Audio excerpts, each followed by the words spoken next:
ਸ੍ਰੀ ਅਕਾਲ ਜੀ। ਸਤਿ ਸ਼੍ਰੀ ਅਕਾਲ, ਧੰਨਵਾਦ ਜੀ ਆਇਆਂ ਨੂੰ। ਪੰਜਾਬੀ ਰੇਡੀਓ USA ਦੇ ਜਿੰਨੇ ਵੀ ਸਰੋਤੇ ਸਾਡੇ ਸਾਰੇ AM ਸਟੇਸ਼ਨਸ, FM ਸਟੇਸ਼ਨਸ, ਘਰਾਂ ਦੇ ਵਿੱਚ ਰੇਡੀਓ ਸੈਟਸ ਦੇ ਰਾਹੀਂ, ਟੈਲੀਫੋਨ ਦੇ ਰਾਹੀਂ, ਫੇਸਬੁੱਕ, YouTube ਤੇ ਲਾਈਵ ਦੇਖ ਰਹੇ ਹੋ, ਸੁਣ ਰਹੇ ਹੋ, ਸਾਰਿਆਂ ਨੂੰ ਜੀ ਆਇਆਂ ਨੂੰ ਬਹੁਤ ਹੀ ਪਿਆਰ ਤੇ ਸਤਿਕਾਰ ਭਰੀ ਸਤਿ ਸ਼੍ਰੀ ਅਕਾਲ।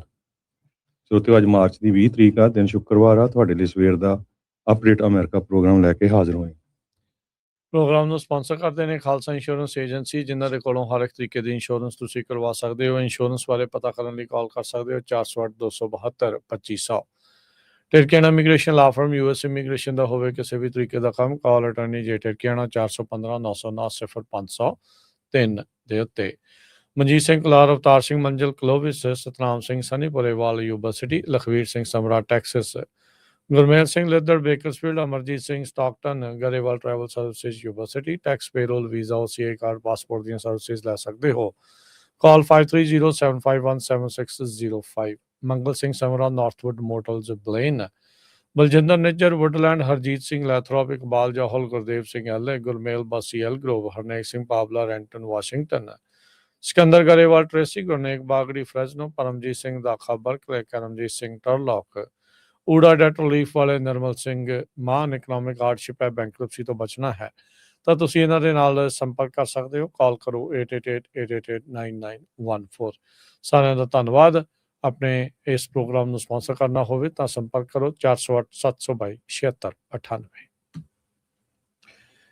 ਅੱਜ ਦੀਆਂ ਖਬਰਾਂ ਵੱਲ ਚੱਲੀਏ ਤੇ ਪ੍ਰੈਜ਼ੀਡੈਂਟ ਡੋਨਲਡ ਟਰੰਪ ਉਹਨਾਂ ਨੇ ਜਿਹੜੇ ਨਾਟੋ ਦੇ ਮੈਂਬਰਸ ਆ ਉਹਨਾਂ ਨੂੰ ਬੁਜ਼ਦਿਲ ਕਿਹਾ ਹੈਗਾ। ਕਹਿੰਦੇ ਵੀ ਕੋਵਰਡਸ ਹੈਗੇ ਆ ਤੇ ਇਹਨਾਂ ਨੇ ਜੋ ਸਾਡੀ ਜੰਗ ਹੋਈ ਹੈਗੀ ਆ US, ਇਜ਼ਰਾਈਲ ਤੇ ਇਰਾਨ ਦੀ, ਉਹਦੇ ਵਿੱਚ ਕਿਸੇ ਤਰ੍ਹਾਂ ਦੀ ਜਿਹੜੀ ਹੈਲਪ ਆ ਉਹ ਨਹੀਂ ਕੀਤੀ ਹੈਗੀ।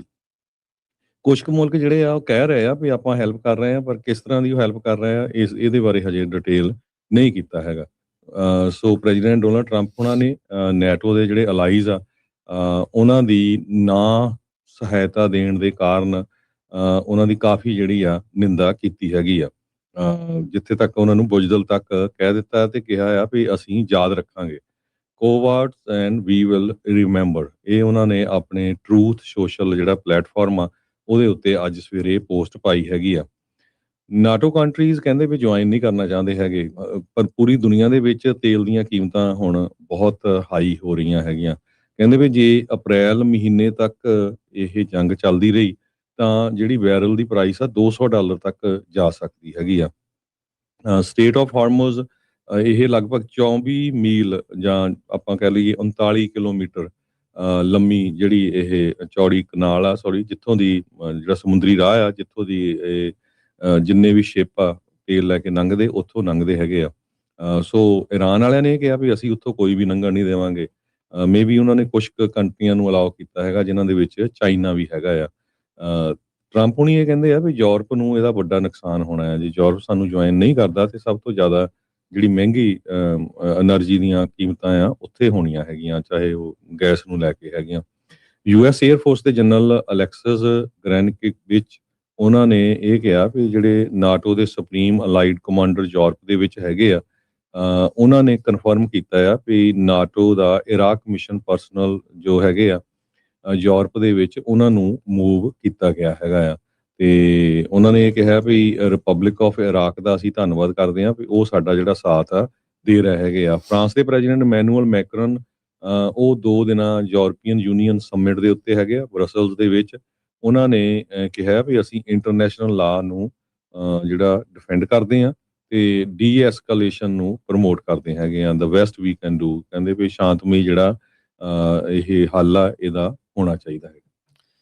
ਬਿਲਕੁਲ। ਸੋ 7 ਜਿਹੜੇ ਐਲਾਈਜ਼ ਆ US ਦੇ, ਉਹ ਸਟ੍ਰੇਟ ਆਫ ਹਾਰਮਜ਼ ਦੀ ਕੋਲੀਸ਼ਨ ਦੇ ਵਿੱਚ ਆਉਣ ਨੂੰ ਕਿਤੇ ਨਾ ਕਿਤੇ ਕਿਸੇ ਤਰੀਕੇ ਦੇ ਨਾਲ ਰਾਜੀ ਹੈਗੇ। ਜਿੱਦਾਂ ਦੱਸਿਆ ਵੀ ਐਗਜ਼ੈਕਟਲੀ ਕਿੱਦਾਂ ਦੀ ਮਦਦ ਕਰਨਗੇ ਉਹਦੇ ਬਾਰੇ ਜਿਹੜਾ ਉਹਨਾਂ ਨੇ ਐਗਜ਼ੈਕਟਲੀ ਨਹੀਂ ਦੱਸਿਆ ਹੈਗਾ। ਨਾਟੋ ਦੇ ਜਿਹੜੇ ਜਨਰਲ ਸਕੱਤਰ ਮਾਰਕ ਰਟ ਉਹ ਕਹਿੰਦੇ ਆ ਵੀ ਅਸੀਂ ਇਹਨਾਂ ਐਫਰਟਸ ਦੇ ਵਿੱਚ ਜਿਹੜੀ ਉਹ ਨਾਲ ਹੋਵਾਂਗੇ। ਜਿਹੜੇ ਜਰਮਨ ਦੇ ਚਾਂਸਲਰ, ਫਰਾਂਸ ਦੇ ਜਿਹੜੇ ਪ੍ਰੈਜ਼ੀਡੈਂਟ ਆ ਉਹ ਇਸ ਦੇ ਉਲਟ ਜਿਹੜੇ ਉਹ ਨਜ਼ਰ ਆਏ ਸੀਗੇ। ਮੈਕਰੋਨ ਜਿੱਥੇ ਅਪੋਜ਼ ਕਰ ਰਿਹਾ ਆ ਤੇ ਕਈ ਜਿਹੜੀਆਂ ਯੂਰਪੀਅਨ ਕੰਟਰੀਜ਼ ਆ ਉਹ ਵੀ ਅੱਗੇ ਜਿਹੜਾ ਉਹ ਨਹੀਂ ਵਧਣਾ ਜਿਹੜਾ ਉਹ ਚਾਹੁੰਦੇ। ਕੱਲ ਜਾਪਾਨ ਦੀ ਪ੍ਰਾਈਮ ਮਿਨਿਸਟਰ ਸੈਨੇ ਤਾਕਾਚੀ ਉਹ ਉੱਥੇ ਆਏ ਹੋਏ ਸੀਗੇ ਤੇ ਜਾਪਾਨ ਨੇ ਵੀ ਇਹ ਸਟੇਟਮੈਂਟ ਦੇ ਵਿੱਚ ਅਖੀਰਲੇ ਮੂਮੈਂਟ ਦੇ ਵਿੱਚ ਜੁਆਇਨ ਕਰ ਲਿਆ। ਇਸ ਤੋਂ ਇਲਾਵਾ ਜਰਮਨੀ, ਇਟਲੀ, ਨੀਦਰਲੈਂਡ, ਕੈਨੇਡਾ ਨੇ ਵੀ ਜੁਆਇਨ ਕਰ ਰਿਹਾ ਆ ਤੇ 7 ਜਿਹੜੇ ਸਿਗਨੇਚਰ ਇੱਕ ਹਿਸਾਬ ਦੇ ਨਾਲ ਇਸ ਕੋਲੇਸ਼ਨ ਨੂੰ ਲੈ ਕੇ ਜਿਹੜੇ ਉਹ ਹੋ ਚੁੱਕੇ ਆ। ਮੁੱਦਾ ਜਿਹੜਾ ਹਰਜੋਤ ਸਿੰਘ ਜੀ ਇਹ ਰਹੇਗਾ ਵੀ ਕੀ ਵਾਕਿਆ ਹੀ ਈਰਾਨ ਦੇ ਕਬਜ਼ੇ ਤੋਂ ਇਹ ਜਿਹੜਾ ਸਟੇਟ ਆਫ ਹਾਰਮਜ਼ ਆ, ਜਿੱਥੇ ਈਰਾਨ ਇਹ ਬਾਰ-ਬਾਰ ਦਾਅਵਾ ਕਰ ਰਿਹਾ ਤੇ ਕਹਿ ਰਿਹਾ ਵੀ ਅਸੀਂ ਕਿਸੇ ਵੀ ਆਇਲ ਟੈਂਕਰ ਨੂੰ ਉੱਥੋਂ ਲੰਘਣ ਨਹੀਂ ਦੇਣਾ, ਉਸ ਦੇ ਉੱਤੇ ਅਸੀਂ ਹਮਲਾ ਕਰਾਂਗੇ, ਉਸ ਨੂੰ ਨੁਕਸਾਨ ਪਹੁੰਚਾਵਾਂਗੇ, ਵੀ ਉਹ ਉਸ ਨੂੰ ਹਟਾਉਣ ਦੇ ਵਿੱਚ ਕਿੱਦਾਂ ਕਾਮਯਾਬੀ ਹੋਊਗੀ। ਮਲਟੀਪਲ ਤਰ੍ਹਾਂ ਦੀਆਂ, ਕਈ ਤਰ੍ਹਾਂ ਦੀਆਂ ਉਹਨਾਂ ਦੇ ਕੋਲ ਜਿਹੜੀਆਂ ਸੀ ਮਾਈਨਸ ਆ, ਵੀ ਜਿਹਦੇ ਉੱਤੋਂ ਦੀ ਜੇ ਸਮੁੰਦਰੀ ਜਹਾਜ਼ ਲੰਘਦਾ ਆ ਤੇ ਉਹ ਫਟਦੀਆਂ ਤੇ ਉਹਨਾਂ ਆਇਲ ਟੈਂਕਰਸ ਨੂੰ ਨੁਕਸਾਨ ਪਹੁੰਚਦਾ ਆ, ਤੇ ਜਾਂ ਫਿਰ ਇਹ ਆਪਣੇ ਨੇਵੀ ਵੈਸਲ ਸਪੀਡ ਬੋਟ ਦੇ ਨਾਲ ਕਿਸੇ ਤਰੀਕੇ ਦਾ ਕੋਈ ਹਮਲਾ ਈਰਾਨ ਵਾਲੇ ਜਿਹੜੇ ਉਹ ਕਰ ਸਕਦੇ ਆ। ਕੁਝ ਦਿਨ ਪਹਿਲਾਂ ਈਰਾਨ ਨੇ ਇੱਕ ਆਪਣਾ ਬੰਕਰ ਦੀ ਵੀਡੀਓ ਜਾਰੀ ਕੀਤੀ ਸੀ, ਜਿਸ ਦੇ ਵਿੱਚ ਸੈਂਕੜੇ ਹੀ ਇਦਾਂ ਦੀਆਂ ਹਾਈ ਸਪੀਡ ਜਿਹੜੀਆਂ ਬੋਟਸ ਆ, ਕਿਸ਼ਤੀਆਂ ਆ, ਉਹ ਦਿਖਾਈਆਂ ਸੀਗੀਆਂ, ਜੋ ਈਰਾਨ ਵਾਲੇ ਦਾਅਵਾ ਕਰ ਰਹੇ ਸੀ ਵੀ ਇਹ ਸਟ੍ਰੇਟ ਆਫ ਹਾਰਮਜ਼ ਦੇ ਵਿੱਚ ਅਸੀਂ ਵਰਤ ਸਕਦੇ ਹਾਂ ਜੇ ਉੱਥੋਂ ਕਿਸੇ ਵੀ ਆਇਲ ਟੈਂਕਰ ਨੇ ਲੰਘਣ ਦੀ ਕੋਸ਼ਿਸ਼ ਕੀਤੀ। ਸੋ ਇਹ ਬਾਰ-ਬਾਰ ਜਿਹੜਾ ਦੱਸਿਆ ਜਾਂਦਾ ਵੀ 20% ਦੁਨੀਆ ਦਾ ਤੇਲ ਇਸ ਰਸਤੇ ਦੇ ਉੱਤੋਂ ਦੀ ਵਿੱਚੋਂ ਦੀ ਲੰਘਦਾ ਹੈ, ਇਸ ਦਰਿਆ ਦੇ ਉੱਤੋਂ ਦੀ ਲੰਘਦਾ ਆ। ਸੋ ਇਹ ਬੜਾ ਅਹਿਮ ਬਣ ਜਾਂਦਾ ਆ ਦੁਨੀਆ ਦੀ એનર્ਜੀ ਦੀ, ਕਹਿ ਲਓ ਵੀ ਨਬਜ ਇੱਕ ਹਿਸਾਬ ਦੇ ਨਾਲ ਸਟੇਟ ਆਫ ਹਾਰਮਜ਼ ਦੇ ਵਿੱਚ ਬੈਠੀ ਹੋਈ ਆ ਤੇ ਈਰਾਨ ਇਸ ਟਾਈਮ ਉਸ ਨਬਜ ਦੇ ਨੂੰ ਫੜ ਕੇ ਜਿਹੜਾ ਉਹ ਬੈਠਾ ਆ। ਕੱਲ ਈਰਾਨ ਦੇ ਜਿਹੜੇ ਫੋਰਨ ਮਿਨਿਸਟਰ ਅਰਬਾਸ ਅਰਗਾਚੀ ਆ, ਉਹਨਾਂ ਨੇ ਕਿਹਾ ਐਪਸਟੀਨ ਆਈਲੈਂਡ ਵਾਲੇ ਜਿਹੜੇ ਪੈਡੋਫਾਈਲਸ ਆ ਉਹ ਅਮਰੀਕਾ ਨੂੰ ਰਨ ਕਰ ਰਹੇ ਆ ਤੇ ਕਹਿੰਦੇ ਵੀ $200 ਬਿਲੀਅਨ ਦੀ ਜਿਹੜੀ ਹੁਣ ਉਹਨਾਂ ਦੇ ਡਿਫੈਂਸ ਡਿਪਾਰਟਮੈਂਟ ਨੇ ਮੰਗ ਕੀਤੀ ਆ, ਕਹਿੰਦੇ ਵੀ ਇਹਦੇ ਨਾਲੋਂ ਤਾਂ ਤੁਸੀਂ ਇਜ਼ਰਾਈਲ ਫਸਟ ਤੇ ਅਮਰੀਕਾ ਲਾਸਟ ਦਾ ਨਾਰਾ ਜਿਹੜਾ ਉਹ ਲਾਉਣਾ ਸ਼ੁਰੂ ਕਰ ਦੋ। ਸੋ ਉਹ ਵੀ ਉੱਥੋਂ ਬੈਠੇ ਇਦਾਂ ਦੇ ਜਿਹੜੇ ਬਿਆਨ ਆ ਉਹ ਦੇ ਰਹੇ ਹੈਗੇ ਆ। ਅੱਜ ਫਰਾਈਡੇ ਵਾਲੇ ਦਿਨ ਵੀ ਸਾਊਦੀ ਅਰੇਬੀਆ ਨੇ ਕਈ ਜਿਹੜੀਆਂ ਈਰਾਨ ਦੇ ਡਰੋਨਸ ਆ ਉਹਨਾਂ ਨੂੰ ਰਸਤੇ ਦੇ ਵਿੱਚ ਇੰਟਰਸੈਪਟ ਕੀਤਾ। ਕੁਵੈਤ ਪੈਟਰੋਲੀਅਮ ਕਾਰਪੋਰੇਸ਼ਨ ਨੇ ਕਿਹਾ ਵੀ ਉਹਨਾਂ ਦੀ ਮਿਨਾ ਅਲ ਅਹਿਮਦੀ ਰਿਫਾਈਨਰੀ ਆ, ਉਸ ਨੂੰ ਟਾਰਗੇਟ ਕੀਤਾ ਗਿਆ ਸੀਗਾ ਅੱਜ ਤੜਕੇ ਡਰੋਨ ਅਟੈਕਸ ਦੇ ਨਾਲ, ਜਿਹਦੇ ਨਾਲ ਕਈ ਜਿਹੜੇ ਯੂਨਿਟਸ ਆ ਉਹਨਾਂ ਨੂੰ ਸ਼ਟ ਡਾਊਨ ਕਰਨਾ ਪਿਆ ਆ। ਗਲਫ ਦੇ ਮੁਲਕਾਂ ਨੇ ਬਾਰ-ਬਾਰ ਇਹ ਕਿਹਾ ਆ ਵੀ ਉਹਨਾਂ ਦੇ ਜਿਹੜੇ ਡਿਫੈਂਸ ਆ ਸਫੀਸ਼ੀਐਂਟ ਹੈਗੇ ਆ ਈਰਾਨ ਦੇ ਸਟ੍ਰਾਈਕਸ ਨੂੰ ਇੱਕ ਹਿਸਾਬ ਦੇ ਨਾਲ ਨਜਿੱਠਣ ਦੇ ਲਈ, ਪਰ ਨਾਲ ਹੀ ਉਹਨਾਂ ਨੇ ਕਿਹਾ ਵੀ ਜਿਹੜੇ ਮਿਲਟਰੀ ਪਾਰਟਨਰਸ਼ਿਪ ਤੇ ਜਿਹੜੇ ਐਗਰੀਮੈਂਟਸ ਆ ਉਹ ਹੋਰ ਮੁਲਕਾਂ ਦੇ ਨਾਲ ਵੀ ਉਹਨਾਂ ਦੇ ਬਣੇ ਪਏ ਹੈਗੇ ਆ। ਜਿਹੜੇ ਈਰਾਨ ਦੇ ਪ੍ਰੈਜ਼ੀਡੈਂਟ ਨੇ ਮਸੂਦ ਪਜ਼ੈਸ਼ਕੀਅਨ, ਉਹਨਾਂ ਨੇ ਕਿਹਾ ਵੀ ਉਹ ਆਪਣੇ ਗਵਾਂਢੀਆਂ ਦੇ ਨਾਲ ਕਿਸੇ ਤਰੀਕੇ ਦਾ ਕੌਨਫਲਿਕਟ ਨਹੀਂ ਚਾਹੁੰਦੇ ਤੇ ਨਾ ਹੀ ਕੋਈ ਨਿਊਕਲੀਅਰ ਵੈਪਨ ਜਿਹੜਾ ਉਹ ਰੱਖਣਾ ਜਿਹੜਾ ਉਹ ਚਾਹੁੰਦੇ ਆ। ਉਹਨਾਂ ਨੇ ਅੱਜ ਇਹ ਮੈਸੇਜ ਦਿੱਤਾ ਹੈਗਾ ਆ। ਸੋ ਕਹਿੰਦੇ ਵੀ our dear neighbors who surround us, you are brothers, we have come to resolve all these differences with you, ਵੀ ਆਪਾਂ ਤੁਹਾਡੇ ਨਾਲ ਜਿੰਨੀਆਂ ਵੀ ਸਮੱਸਿਆਵਾਂ ਆ ਉਹਨਾਂ ਨੂੰ ਸੁਲਝਾ ਜਿਹੜਾ ਉਹ ਲਵਾਂਗੇ।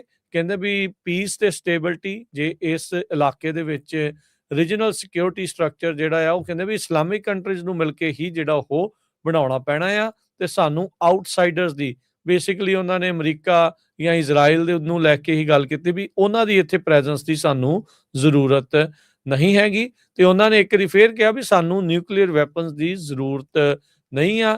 ਸੁਪਰੀਮ ਲੀਡਰ ਜਿਹੜੇ ਆ ਉਹਨਾਂ ਨੇ ਕਹਿੰਦੇ ਵੀ ਡਿਕਲੇਅਰ ਕੀਤਾ ਆ ਵੀ ਇਹ ਰਿਲੀਜੀਅਸਲੀ ਫੋਰਬਿਡਨ ਆ, ਵੀ ਆਪਾਂ ਇਹ ਨਹੀਂ ਰੱਖ ਸਕਦੇ ਹੈਗੇ ਕਿਉਂਕਿ ਧਾਰਮਿਕ ਤੌਰ ਦੇ ਉੱਤੇ ਆਪਾਂ ਨੂੰ ਇਹ ਰੱਖਣ ਦੀ ਇਜਾਜ਼ਤ ਨਹੀਂ ਹੈਗੀ। ਸੋ ਇਸ ਮੌਕੇ ਜਿਹੜਾ ਹਰਜੋਤ ਸਿੰਘ ਜੀ ਹੁਣ ਤੱਕ 1400 ਇਰਾਨੀ ਜਿਹੜੇ ਮਾਰੇ ਜਾ ਚੁੱਕੇ ਤੇ ਲਬਨਾਨ ਦੇ ਵਿੱਚ 1000 ਤੋਂ ਵੱਧ ਲੋਕਾਂ ਦੀਆਂ ਮੌਤਾਂ ਹੋ ਚੁੱਕੀਆਂ ਆ, ਜਿਨ੍ਹਾਂ ਜਿਹੜਾ ਇਜ਼ਰਾਈਲ ਨੇ ਲਬਨਾਨ ਦੇ ਉੱਤੇ ਹਜ਼ਬੁੱਲਾ ਦੇ ਟਿਕਾਣਿਆਂ ਨੂੰ ਕਹਿ ਕੇ ਜਿਹੜਾ ਹਮਲਾ ਆ ਉਹ ਕੀਤਾ ਹੋਇਆ ਹੈ। ਯੂਐਸ ਤੇ ਇਜ਼ਰਾਈਲ ਦਾ ਜਿਹੜਾ ਰਿਫਟ ਆ ਉਹ ਇੱਕ ਤਰ੍ਹਾਂ ਦੇ ਨਾਲ ਵੱਧ ਰਿਹਾ ਹੈਗਾ। ਵਾਸ਼ਿੰਗਟਨ ਪੋਸਟ ਅੱਜ ਦੀ ਜਿਹੜੀ ਆ ਉਹਨਾਂ ਨੇ ਕਾਫੀ ਵੱਡਾ ਆਰਟੀਕਲ ਇਹਦੇ ਸੰਬੰਧ ਚ ਲਿਖਿਆ ਹੈ। ਇਜ਼ਰਾਈਲ ਵਾਲੇ ਵਰਲਡ ਦੇ ਦੁਨੀਆ ਦੇ ਸਭ ਤੋਂ ਵੱਡੇ ਜਿਹੜੇ ਨੈਚੁਰਲ ਗੈਸ ਡਿਪੋਜ਼ਿਟਸ ਆ ਈਰਾਨ ਦੇ ਵਿੱਚ ਉਹਨਾਂ ਦੇ ਉੱਤੇ ਅਟੈਕ ਕਰ ਰਿਹਾ ਜਾਂ ਉਹਨਾਂ ਨੇ ਕੀਤਾ ਹੈਗਾ। ਪਰ ਟਰੰਪ ਹੁਣੀ ਇਸ ਗੱਲ ਤੋਂ ਔਖੇ ਵੀ ਹੋਏ ਸੀ ਵੀ ਮੇਰੀ ਜਿਹੜੀ ਮਰਜ਼ੀ ਤੋਂ ਬਿਨਾਂ ਇਹ ਜਿਹੜਾ ਕੀਤਾ ਗਿਆ ਹੈਗਾ, ਅਸੀਂ ਉਸ ਨੂੰ ਕੋਈ ਨੁਕਸਾਨ ਨਹੀਂ ਪਹੁੰਚਾਉਣਾ ਚਾਹੁੰਦੇ ਹੈਗੇ। ਪ੍ਰੈਜ਼ੀਡੈਂਟ ਟਰੰਪ ਉਹਨਾਂ ਨੇ ਇੱਕ ਵਾਰੀ ਫਿਰ ਇਰਾਨੀਅਨਜ਼ ਨੂੰ ਕਿਹਾ, ਇਹ ਤੁਹਾਡਾ ਇੱਕੋ ਇੱਕ ਚਾਂਸ ਹੈਗਾ ਆ ਪੂਰੀ ਜਨਰੇਸ਼ਨ ਦੇ ਵਿੱਚ take over your government. Prime minister Benjamin Netanyahu ਨੇ ਕਿਹਾ ਤੇ ਇਹ ਜਿਹੜੀ ਇਰਾਨ ਦੀ ਮੌਜੂਦਾ ਗਵਰਨਮੈਂਟ ਆ ਬਹੁਤ ਕਾਤਲ ਗਵਰਨਮੈਂਟ ਆ, ਸੋ ਇਸ ਨੂੰ ਤੁਹਾਨੂੰ ਓਵਰਥਰੋ ਕਰ ਦੇਣਾ ਚਾਹੀਦਾ। ਪਰ ਪ੍ਰਾਈਵੇਟਲੀ ਦੋਨੋਂ ਮੁਲਕਾਂ ਦੇ ਮੰਨ ਰਹੇ ਆ ਵੀ ਇਰਾਨ ਦੇ ਵਿੱਚ ਕਿਸੇ ਤਰ੍ਹਾਂ ਦਾ ਜਿਹੜਾ ਕ੍ਰੈਕ ਆ ਗਵਰਨਮੈਂਟ ਦੇ ਵਿੱਚ ਨਹੀਂ ਹੋ ਰਿਹਾ ਹੈਗਾ। ਬਹੁਤ ਸਾਰੇ ਜੋ ਆਫੀਸ਼ੀਅਲਸ ਆ ਗਵਰਨਮੈਂਟ ਦੇ, ਉਹਨਾਂ ਦੀਆਂ ਕੰਟਰਾਡਿਕਟਿੰਗ ਜੋ ਸਟੇਟਮੈਂਟਸ ਆ ਰਹੀਆਂ, ਇਹ ਵਾਸ਼ਿੰਗਟਨ ਪੋਸਟ ਦੇ ਮੁਤਾਬਕ। ਟਰੰਪ ਹੁਣੀ ਕੁਝ ਹੋਰ ਕਹਿ ਰਿਹਾ, ਐਡਮਿਨਿਸਟ੍ਰੇਸ਼ਨ ਕੁਝ ਕਹਿ ਰਿਹਾ, ਇਜ਼ਰਾਈਲ ਜੋ ਆ ਉਹ ਕੁਝ ਹੋਰ ਕਹਿ ਰਿਹਾ ਹੈਗਾ। ਸੋ ਰਿਫਟ ਜਿਹੜਾ ਆ ਇਹ ਵੱਧਦਾ ਕਾਫੀ ਜਿਹੜਾ ਨਜ਼ਰ ਆ ਰਿਹਾ ਹੈਗਾ। ਦੂਸਰੇ ਪਾਸੇ ਟਰੰਪ ਉਹਨਾਂ ਨੇ ਕੱਲ ਇੱਕ ਪ੍ਰੈਸ ਕਾਨਫਰੰਸ ਦੇ ਦੌਰਾਨ ਜਦੋਂ ਜਾਪਾਨ ਦੇ ਪ੍ਰਾਈਮ ਮਿਨਿਸਟਰ ਆਏ ਹੋਏ ਸੀ, ਉਹਦੇ ਵਿੱਚ ਕਿਹਾ ਸੀ ਵੀ ਅਸੀਂ ਗਰਾਊਂਡ ਟਰੂਪ ਨਹੀਂ ਪੁੱਟ ਕਰਨੇ ਹੈਗੇ। ਹਾਲਾਂਕਿ ਉਹਨਾਂ ਨੇ ਆਲਰੇਡੀ ਗਰਾਊਂਡ ਟਰੂਪ ਰੀਕਾਲ ਉੱਥੇ ਕਰ ਲਏ ਹੈਗੇ ਆ। 16,000 ਦੇ ਕਰੀਬ ਯੂਐਸ ਤੇ ਇਜ਼ਰਾਈਲ ਨੇ ਸਟ੍ਰਾਈਕ ਕੀਤੀਆਂ ਹੈਗੀਆਂ ਇਰਾਨ ਦੇ ਵਿੱਚ। 16,000 ਬਹੁਤ ਵੱਡਾ ਨੰਬਰ ਹੁੰਦਾ ਹੈਗਾ, ਜਿਹਦੇ ਨਾਲ ਕਾਫੀ ਜ਼ਿਆਦਾ ਜਿਹੜਾ ਨੁਕਸਾਨ ਆ ਉਹ ਹੋਇਆ ਵੀ ਹੈਗਾ ਆ। ਇਜ਼ਰਾਈਲ ਵਾਲੇ ਐਸਟੀਮੇਟ ਕਰਦੇ ਆ ਵੀ 3500 ਦੇ ਕਰੀਬ ਇਰਾਨੀਅਨ ਸਿਕਿਉਰਿਟੀ ਤੇ ਮਿਲਟਰੀ ਪਰਸਨਸ ਉਹਨਾਂ ਦੀ ਮੌਤ ਹੋਈ ਹੈਗੀ ਆ। ਟਰੰਪ ਉਹਨਾਂ ਨੇ ਜਿਹੜਾ ਡਿਸੀਜਨ ਉਹ ਲੈ ਰਹੇ ਆ ਵੀ ਗਰਾਊਂਡ ਟਰੂਪ ਉੱਥੇ ਭੇਜੀਏ ਜਾਂ ਨਾ ਭੇਜੀਏ, ਪਰ ਉਹਨਾਂ ਨੇ ਇੱਕ ਜ਼ਰੂਰ ਇਹ ਹੈਗਾ ਵੀ ਕਿਸ ਤਰ੍ਹਾਂ ਜਿਹੜੀ ਆ ਸਟੇਟ ਆਫ ਹਾਰਮੋਜ਼, ਜਿੱਥੋਂ ਦੀ ਜਹਾਜ਼ ਲੰਘਦੇ ਆ ਸਮੁੰਦਰੀ ਜਹਾਜ਼, ਉਹਨੂੰ ਕਿਸ ਤਰ੍ਹਾਂ ਖੋਲਿਆ ਜਾਵੇ ਤਾਂ ਕਿ ਉੱਥੇ ਕਿਸੇ ਦਾ ਜਿਹੜਾ ਨੁਕਸਾਨ ਨਾ ਹੋਵੇ। ਇਹ ਕਹਿੰਦੇ ਵੀ ਮੇਰੀ ਜਿਹੜੀ ਨੰਬਰ 1 ਇਸ ਟਾਈਮ ਪ੍ਰਾਇੋਰਟੀ ਹੈਗੀ। ਟਰੰਪ ਐਡਮਿਨਿਸਟ੍ਰੇਸ਼ਨ ਇਸ ਟਾਈਮ ਇਸ ਵਿਚਾਰ ਦੇ ਵਿੱਚ ਆ ਵੀ ਜਿਹੜਾ ਖਾਰਗ ਆਈਲੈਂਡ ਆ ਈਰਾਨ ਦਾ, ਜਿੱਥੇ ਕਿ ਉਹਨਾਂ ਦਾ ਤੇਲ ਦਾ ਸਾਰਾ ਇਨਫਰਾਸਟ੍ਰਕਚਰ ਮੌਜੂਦ ਆ, ਵੀ ਉਸ ਨੂੰ ਗਰਾਊਂਡ ਟਰੂਪਸ ਦੇ ਨਾਲ ਜਾਂ ਫੋਰਸ ਦੇ ਨਾਲ ਟੇਕ ਓਵਰ ਕਰ ਲਈਏ। ਸੋ ਕਹਿੰਦੇ ਵੀ ਇਸ ਟਾਈਮ ਉਸ ਦੇ ਉੱਤੇ ਚਰਚਾ ਜਿਹੜੀ ਆ ਉਹ ਚੱਲ ਰਹੀ ਆ ਤੇ ਸੋਚ ਵਿਚਾਰ ਜਿਹੜੇ ਉਹ ਚੱਲ ਰਹੇ ਆ। ਸੋ ਜਿਹੜਾ ਈਰਾਨ ਦਾ ਚੋਕ ਹੋਲਡ ਆ ਸ਼ਿਪਿੰਗ ਦੇ ਉੱਤੇ ਸਟ੍ਰੇਟ ਆਫ ਹਾਰਮੁਜ਼ ਦੇ ਵਿੱਚ, ਜਿਸ ਦੇ ਕਰਕੇ ਇਸ ਟਾਈਮ ਐਨਰਜੀ ਪ੍ਰਾਈਸਿਸ ਦੁਨੀਆ ਭਰ ਦੇ ਵਿੱਚ ਹਰ ਪਾਸੇ ਵੱਧ ਰਹੀਆਂ ਆ। ਖਾਰਗ ਆਈਲੈਂਡ ਦੇ ਉੱਤੇ ਜੇ ਆਪਰੇਸ਼ਨ ਕਰਦੇ ਆ, 15 ਮੀਲ ਦੂਰ ਆ ਜਿਹੜੇ ਈਰਾਨ ਦੀ ਮੇਨਲੈਂਡ ਤੋਂ ਇਹ ਜਿਹੜਾ ਟਾਪੂ ਆ ਜਿੱਥੇ ਈਰਾਨ ਦੇ ਕਰੂਡ ਆਇਲ ਐਕਸਪੋਰਟਸ ਜਾਂਦੇ ਆ। ਬੀਤੇ ਦਿਨਾਂ ਦੇ ਵਿੱਚ ਖਾਰਗ ਆਈਲੈਂਡ ਦੇ ਉੱਤੇ ਇਹਨਾਂ ਨੇ ਕਈ ਜਿਹੜੀਆਂ 에ਅਰ ਸਟ੍ਰਾਈਕਸ ਆ ਉਹ ਕੀਤੀਆਂ ਸੀ, ਜਿੱਥੇ ਟਰੰਪ ਹੁਣੀ ਦਾਅਵਾ ਕਰ ਰਹੇ ਸੀ ਵੀ ਮਿਲਟਰੀ ਇੰਸਟਾਲੇਸ਼ਨਸ ਉੱਥੇ ਦੀਆਂ ਈਰਾਨ ਦੀਆਂ ਉਹਨਾਂ ਨੂੰ ਪੂਰੀ ਤਰ੍ਹਾਂ ਨਸ਼ਟ ਕਰ ਦਿੱਤਾ ਆ। ਪਰ ਇਹਨਾਂ ਨੂੰ ਖਾਰਗ ਆਈਲੈਂਡ ਦੇ ਉੱਤੇ ਕਬਜ਼ਾ ਕਰਨਾ ਇੰਨਾ ਸੁਖਾਲਾ ਨਹੀਂ ਹੋਊਗਾ। ਮਰੀਨਸ ਨੂੰ ਜਿਹੜਾ ਉੱਥੇ ਘੱਲਣ ਦੀ ਜਿਹੜੀ ਇਸ ਟਾਈਮ ਚਰਚਾ ਚੱਲ ਰਹੀ ਆ, ਆਲਰੇਡੀ ਉਹਨਾਂ ਨੂੰ ਡਿਪਲੋਏ ਕਰਨ ਦੀਆਂ ਚਰਚਾਵਾਂ ਜਿਹੜੀਆਂ ਉਹ ਅੱਗੇ ਕਾਫੀ ਜ਼ਿਆਦਾ ਆ ਰਹੀਆਂ ਆ। ਕਾਫੀ ਔਖਾ ਹੋਊਗਾ ਈਰਾਨ ਦੇ ਕੋਲੋਂ ਇਸ ਦਾ ਕਬਜ਼ਾ ਵੀ ਜਿਹੜਾ ਉਹ ਲੈਣਾ। ਇਹ ਨਹੀਂ ਆ ਵੀ ਇਹ ਲੈ ਨਹੀਂ ਸਕਦੇ, ਲੈਣਾ ਇੱਕ ਵਾਰੀ ਕਬਜ਼ਾ ਲੈਣਾ ਤਾਂ ਮੇਬੀ ਉਹ ਬਣ ਜਾਵੇ, ਪਰ ਉਸਨੂੰ ਮੇਨਟੇਨ ਕਰਨਾ ਇਹ ਜਿਹੜਾ ਇਸ ਟਾਈਮ ਔਖਾ ਆ। 3 ਵੱਖੋ ਵੱਖਰੇ ਮਰੀਨ ਦੇ ਜਿਹੜੇ ਯੂਨਿਟ ਆ ਉਸ ਇਲਾਕੇ ਦੇ ਵਿੱਚ ਆਲਰੇਡੀ ਜਿਹੜੇ ਉਹ ਘੱਲੇ ਜਾ ਚੁੱਕੇ ਆ। ਸੋ ਜੇ ਆਪਰੇਸ਼ਨ ਅਪਰੂਵ ਹੁੰਦਾ ਆ ਤੇ ਉੱਥੇ ਹੋਰ ਜ਼ਿਆਦਾ ਟਰੂਪਸ ਦੀ ਰਿਕੁਆਇਰਮੈਂਟ ਹੋਊਗੀ। ਸੋ ਇਸ ਲੜਾਈ ਦੇ ਵਿੱਚ ਜੋ ਇਜ਼ਰਾਈਲ ਦੇ ਲਈ ਅਮਰੀਕਾ ਲੜ ਰਿਹਾ ਆ, ਅਮਰੀਕਾ ਦੇ ਫੌਜੀ ਜਿਹੜੇ ਆ ਉਹ ਹੁਣ ਮਰਨਗੇ। ਆਲਰੇਡੀ ਕਈ ਜਿਹੜੇ ਉਹ ਮਰ ਚੁੱਕੇ ਆ ਤੇ ਲੱਗਦਾ ਵੀ ਇਹ ਆંકੜਾ ਜਿਹੜਾ ਹੋਰ ਜ਼ਿਆਦਾ ਵੱਡਾ ਜਿਹੜਾ ਉਹ ਵੱਧ ਸਕਦਾ ਆ। ਦੇਖੋ ਉਹਨਾਂ ਦਾ ਗਵਾਂਢੀ ਮੁਲਕ ਇਰਾਕ ਦੇ ਨਾਲ ਵੀ ਇਹਨਾਂ ਦੀ ਕਿੰਨੇ ਸਾਲ ਹਰਜੋਤ ਸਿੰਘ ਜੀ ਲੜਾਈ ਜਿਹੜੀ ਉਹ ਲੱਗੀ ਰਹੀ। ਉਦੋਂ ਵੀ ਅਮਰੀਕਾ ਦੇ ਕਹੇ ਹੀ ਜਾਂ ਵੈਸਟ ਦੇ ਕਹੇ ਕਹਿ ਲਓ ਵੀ ਇਰਾਕ ਵਾਲਿਆਂ ਨੇ ਈਰਾਨ ਦੇ ਉੱਤੇ ਹਮਲਾ ਜਿਹੜਾ ਉਹ ਕੀਤਾ ਸੀਗਾ, ਪਰ 10 ਸਾਲ ਚੱਲੀ ਲੜਾਈ ਤੋਂ ਬਾਅਦ ਚ ਵੀ ਉਹ ਈਰਾਨ ਤੋਂ ਕਬਜ਼ਾ ਜਿਹੜਾ ਉਹ ਨਹੀਂ ਲੈ ਸਕੇ ਸੀਗੇ। ਸੋ ਇਹ ਹੁਣ ਕਾਫੀ ਕਹਿ ਲਓ ਵੀ ਕਸੂਤੀ ਸਥਿਤੀ ਦੇ ਵਿੱਚ ਫਸਦੇ ਜਿਹੜੇ ਉਹ ਜਾ ਰਹੇ ਆ। ਕਈ ਵਾਰੀ ਕਹਿੰਦੇ ਆ ਵੀ ਡਿਗਿੰਗ ਦੀ ਓਨ ਹੋਲ, ਵੀ ਰੈਬਿਟ ਹੋਲ ਦੇ ਵਿੱਚ ਬੰਦਾ ਜਦੋਂ ਫਸ ਜਾਂਦਾ ਤੇ ਗਾਂ ਦੇ ਗਾਂ ਆਪ ਹੋਰ ਫਸਦਾ ਜਿਹੜਾ ਉਹ ਜਾ ਰਿਹਾ ਆ। ਅਮਰੀਕਾ ਕਿਤੇ ਇਹ ਹੁਣ ਲਗਾਤਾਰ ਇਸ ਦਲਦਲ ਦੇ ਵਿੱਚ ਫਸ ਤੇ ਨਹੀਂ ਰਿਹਾ, ਜਿਸ ਦੇ ਵਿੱਚ ਇਜ਼ਰਾਈਲ ਨੇ ਅਮਰੀਕਾ ਨੂੰ ਧੱਕੇ ਦੇ ਨਾਲ ਹੁਣ ਇੱਕ ਹਿਸਾਬ ਦੇ ਨਾਲ ਲੈ ਕੇ ਜਿਹੜੇ ਹੋ ਗਏ ਆ। ਹਰਜੋਤ ਸਿੰਘ ਜੀ, ਥੋੜੀ ਜੀ ਇੱਕ ਚੀਜ਼ ਜਿਹੜੀ ਦੱਸਦੇ ਜਾਈਏ ਵੀ ਪਹਿਲੋਂ ਟਰੰਪ ਹੁਣਾਂ ਦੇ ਮੂੰਹੋਂ ਤੁਸੀਂ ਇੱਕੋ ਚੀਜ਼ ਸੁਣੀ ਆ ਵੀ ਈਰਾਨ ਦੇ ਕੋਲ ਨਿਊਕਲੀਅਰ ਵੈਪਨ ਨਹੀਂ ਹੋ ਸਕਦਾ, ਪਰ ਬੀਤੇ ਦਿਨਾਂ ਦੇ ਵਿੱਚ ਆਪਾਂ ਦੇਖਿਆ ਇਸ ਲੜਾਈ ਸ਼ੁਰੂ ਹੋਣ ਤੋਂ ਪਹਿਲਾਂ, ਹਮਲੇ ਤੋਂ ਪਹਿਲਾਂ ਜਿਹੜੇ ਇਜ਼ਰਾਈਲ ਤੇ ਉਹਨਾਂ ਦੇ ਜਿਹੜੇ ਇੱਥੇ ਨਿਓਕੌਨਸ ਜਿਹਨਾਂ ਨੂੰ ਆਖ ਦਿੰਦੇ ਆ, ਵਾਰਮੋਂਗਰਸ ਜਿਹਨਾਂ ਨੂੰ ਆਖ ਦਿੰਦੇ ਆ, ਉਹਨਾਂ ਨੇ ਗੱਲ ਨੂੰ ਬੜੇ ਤਰੀਕੇ ਦੇ ਨਾਲ ਬਦਲਿਆ। ਉਹਨਾਂ ਨੇ ਕਿਹਾ ਵੀ ਯੂਰੇਨੀਅਮ ਐਨਰਿਚਮੈਂਟ ਕਰਨੀ ਸ਼ੁਰੂ ਕਰ ਰਹੇ ਆ, ਜੋ ਕਿ ਇਵੈਂਚੁਅਲੀ ਨਿਊਕਲੀਅਰ ਹਮਲਾ ਜਾਂ ਨਿਊਕਲੀਅਰ ਹਥਿਆਰ ਜਿਹੜਾ ਉਹ ਬਣਾਉਣ ਦੇ ਵਿੱਚ ਹੋ ਸਕਦੇ ਆ। ਸੋ ਇਸ ਲਈ ਜਿਹੜੀ ਨਿਊਕਲੀਅਰ ਐਨਰਿਚਮੈਂਟ ਆਪਾਂ ਇਹਨਾਂ ਨੂੰ ਕਰਨ ਨਹੀਂ ਦੇਣੀ। ਸੋ ਉਸ ਚੱਕਰ ਦੇ ਵਿੱਚ ਉਹ ਗੱਲਾਂ ਕਹਿ ਕੇ ਜਿਹੜਾ ਆ ਉਹ ਈਰਾਨ ਦੇ ਉੱਤੇ ਜਿਹੜਾ ਉਹ ਹਮਲਾ ਕਰ ਬੈਠੇ ਆ, ਤੇ ਕੰਮ ਜਿਹੜਾ ਉਹ ਖਾਸਾ ਔਖਾ ਇਹਨਾਂ ਦੇ ਲਈ ਜਿਹੜਾ ਉਹ ਬਣਿਆ ਪਿਆ ਆ। ਸੋ ਨੇਵਲ ਬਲੋਕੇਡ ਨੂੰ ਕਿੱਦਾਂ ਹਟਾਉਣਾ ਆ, ਤੇਲ ਨੂੰ ਉੱਥੋਂ ਮੁੜ ਦੁਬਾਰਾ ਕਿੱਦਾਂ ਬਹਾਲ ਕਰਾਉਣਾ ਆ, ਇਸ ਨੂੰ ਲੈ ਕੇ ਕਾਫੀ ਜ਼ਿਆਦਾ ਡਿਸਕਸ਼ਨਸ ਜਿਹੜੀਆਂ ਉਹ ਚੱਲ ਰਹੀਆਂ ਆ।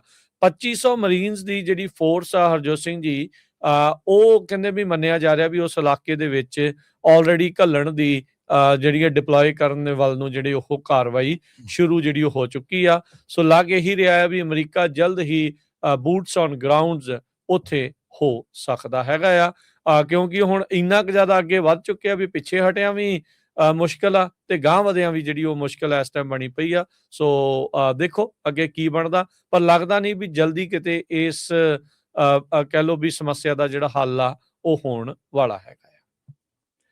ਅਗਲੀ ਖਬਰ ਵੱਲ ਚਲੀਏ। ਇੱਕ ਜੋ ਸਰਵਿਸ ਮੈਂਬਰ ਆ ਅਮਰੀਕਾ ਦਾ, ਜਿਸ ਦੀ ਮੌਤ ਹੋਈ ਹੈ ਇਰਾਨ ਜੰਗ ਦੇ ਵਿੱਚ, ਉਸ ਨੇ ਇਹ ਅਨਾਉਂਸ ਕੀਤਾ ਹੈ ਵੀ ਪਿਛਲੇ ਦਿਨਾਂ 'ਚ ਜਿਹੜੇ ਸੈਕਟਰੀ ਆਫ ਵਾਰ ਪੀਟ ਹੈਗਸਥ ਹੋਣੀ ਆ, ਉਹਨਾਂ ਨੇ ਇਹ ਕਿਹਾ ਹੈ ਵੀ ਹਰ ਇੱਕ ਸਰਵਿਸ ਮੈਂਬਰ ਜਿਸ ਦੀ ਮੌਤ ਹੋਈ ਹੈਗੀ ਆ, ਉਹਦੇ ਪਰਿਵਾਰਾਂ ਨੇ ਇਹ ਕਿਹਾ ਆ ਵੀ ਸਾਨੂੰ ਹੁਣ ਇਰਾਨ ਵਾਲੀ ਜੌਬ ਫਿਨਿਸ਼ ਕਰ ਦੇਣੀ ਚਾਹੀਦੀ ਆ, ਵੀ ਉਹ ਜੰਗ ਨਹੀਂ ਬੰਦ ਕਰਨੀ ਚਾਹੀਦੀ, ਵੀ ਪੂਰੀ ਤਰ੍ਹਾਂ ਉਹਨੂੰ ਫਿਨਿਸ਼ ਕਰਨਾ ਚਾਹੀਦਾ। ਜਦ ਕਿ ਅੱਜ ਇੱਕ ਪਰਿਵਾਰ ਦਾ ਜਿਹੜਾ ਮੈਂਬਰ ਦਾ ਫਾਦਰ ਆ, ਉਹਨੇ ਸਟੇਟਮੈਂਟ ਦਿੱਤੀ ਹੈਗੀ ਆ ਵੀ ਮੈਂ ਕੋਈ ਇਦਾਂ ਦੀ ਗੱਲਬਾਤ ਹੈਗਸਥ ਦੇ ਨਾਲ ਨਹੀਂ ਕੀਤੀ ਹੈਗੀ।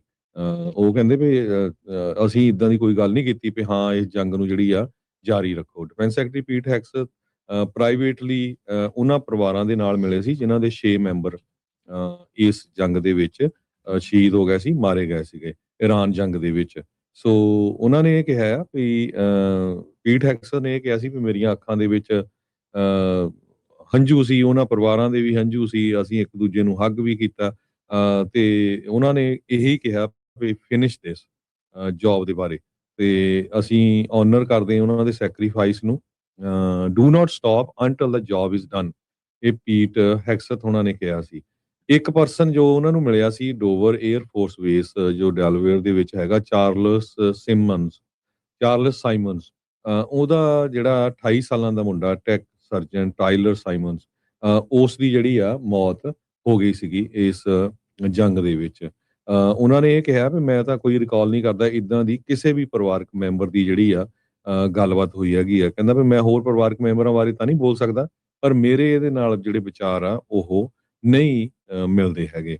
ਹਾਲਾਂਕਿ ਕਹਿੰਦੇ ਵੀ ਮੈਂ ਸਿੱਧੀ ਜਿਹੜੀ ਆ ਹੈਗਸਥ ਦੇ ਨਾਲ ਵੀ ਗੱਲਬਾਤ ਕੀਤੀ ਹੈਗੀ ਆ। ਕਹਿੰਦੇ ਵੀ ਡਿਸੀਜਨ ਬਣਾਉਣ 'ਚ ਬਹੁਤ ਕੁਛ ਜਾਂਦਾ ਹੈਗਾ। ਉਹਨਾਂ ਨੇ ਡਿਫੈਂਸ ਸੈਕਟਰੀ ਦੇ ਸੰਬੰਧ ਦੇ ਵਿੱਚ ਕਿਹਾ ਹੈਗਾ, ਤੇ ਕਹਿੰਦਾ ਵੀ ਮੈਂ ਇਹੀ ਸੋਚਦਾ ਹਾਂ ਵੀ ਉੱਦਾਂ ਦਾ ਡਿਸੀਜਨ ਜਿਹੜਾ ਨਾ ਲਿਆ ਜਾਵੇ ਜਿਹਦੇ ਨਾਲ ਲੋਕਾਂ ਦੀਆਂ ਮੌਤਾਂ ਹੋਣ। 60 ਸਾਲਾਂ ਦਾ ਮਿਊਜ਼ਿਕ ਟੀਚਰ ਕੋਲੰਬਸ ਓਹਾਇਓ ਦੇ ਵਿੱਚ ਸਾਈਮਨਸ ਨੇ NBC ਨੂੰ ਦੱਸਿਆ ਵੀ ਜਿਹੜੇ ਕੁਐਸਚਨ ਸੀਗੇ about the war and is not able to drive definite conclusion when I don't have all the data. So ਉਹਨੇ ਕਿਹਾ ਵੀ ਕਿਹੜਾ ਬੰਦਾ ਜਿਹੜਾ ਆ ਜੰਗ ਚਾਹੁੰਦਾ ਹੈਗਾ ਆ। So sometimes it's necessity and I just don't know what's going on.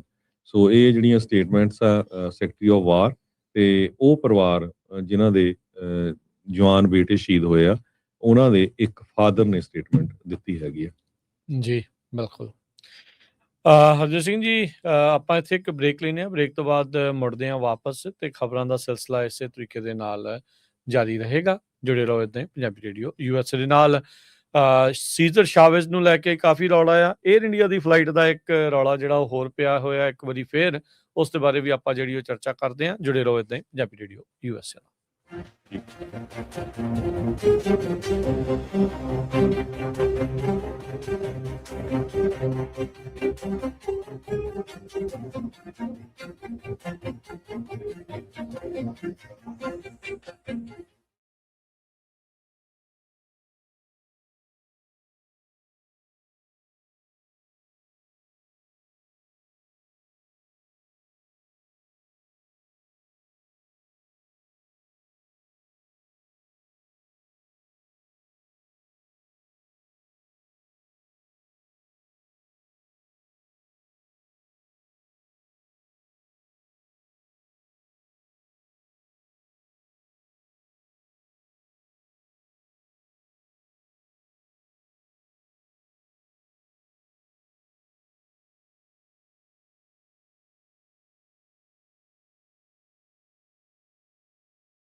Break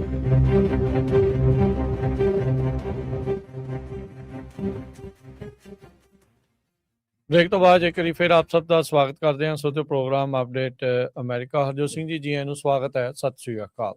ਸਤਿ ਸ਼੍ਰੀ ਅਕਾਲ, ਧੰਨਵਾਦ ਜੀ ਆਇਆਂ ਨੂੰ।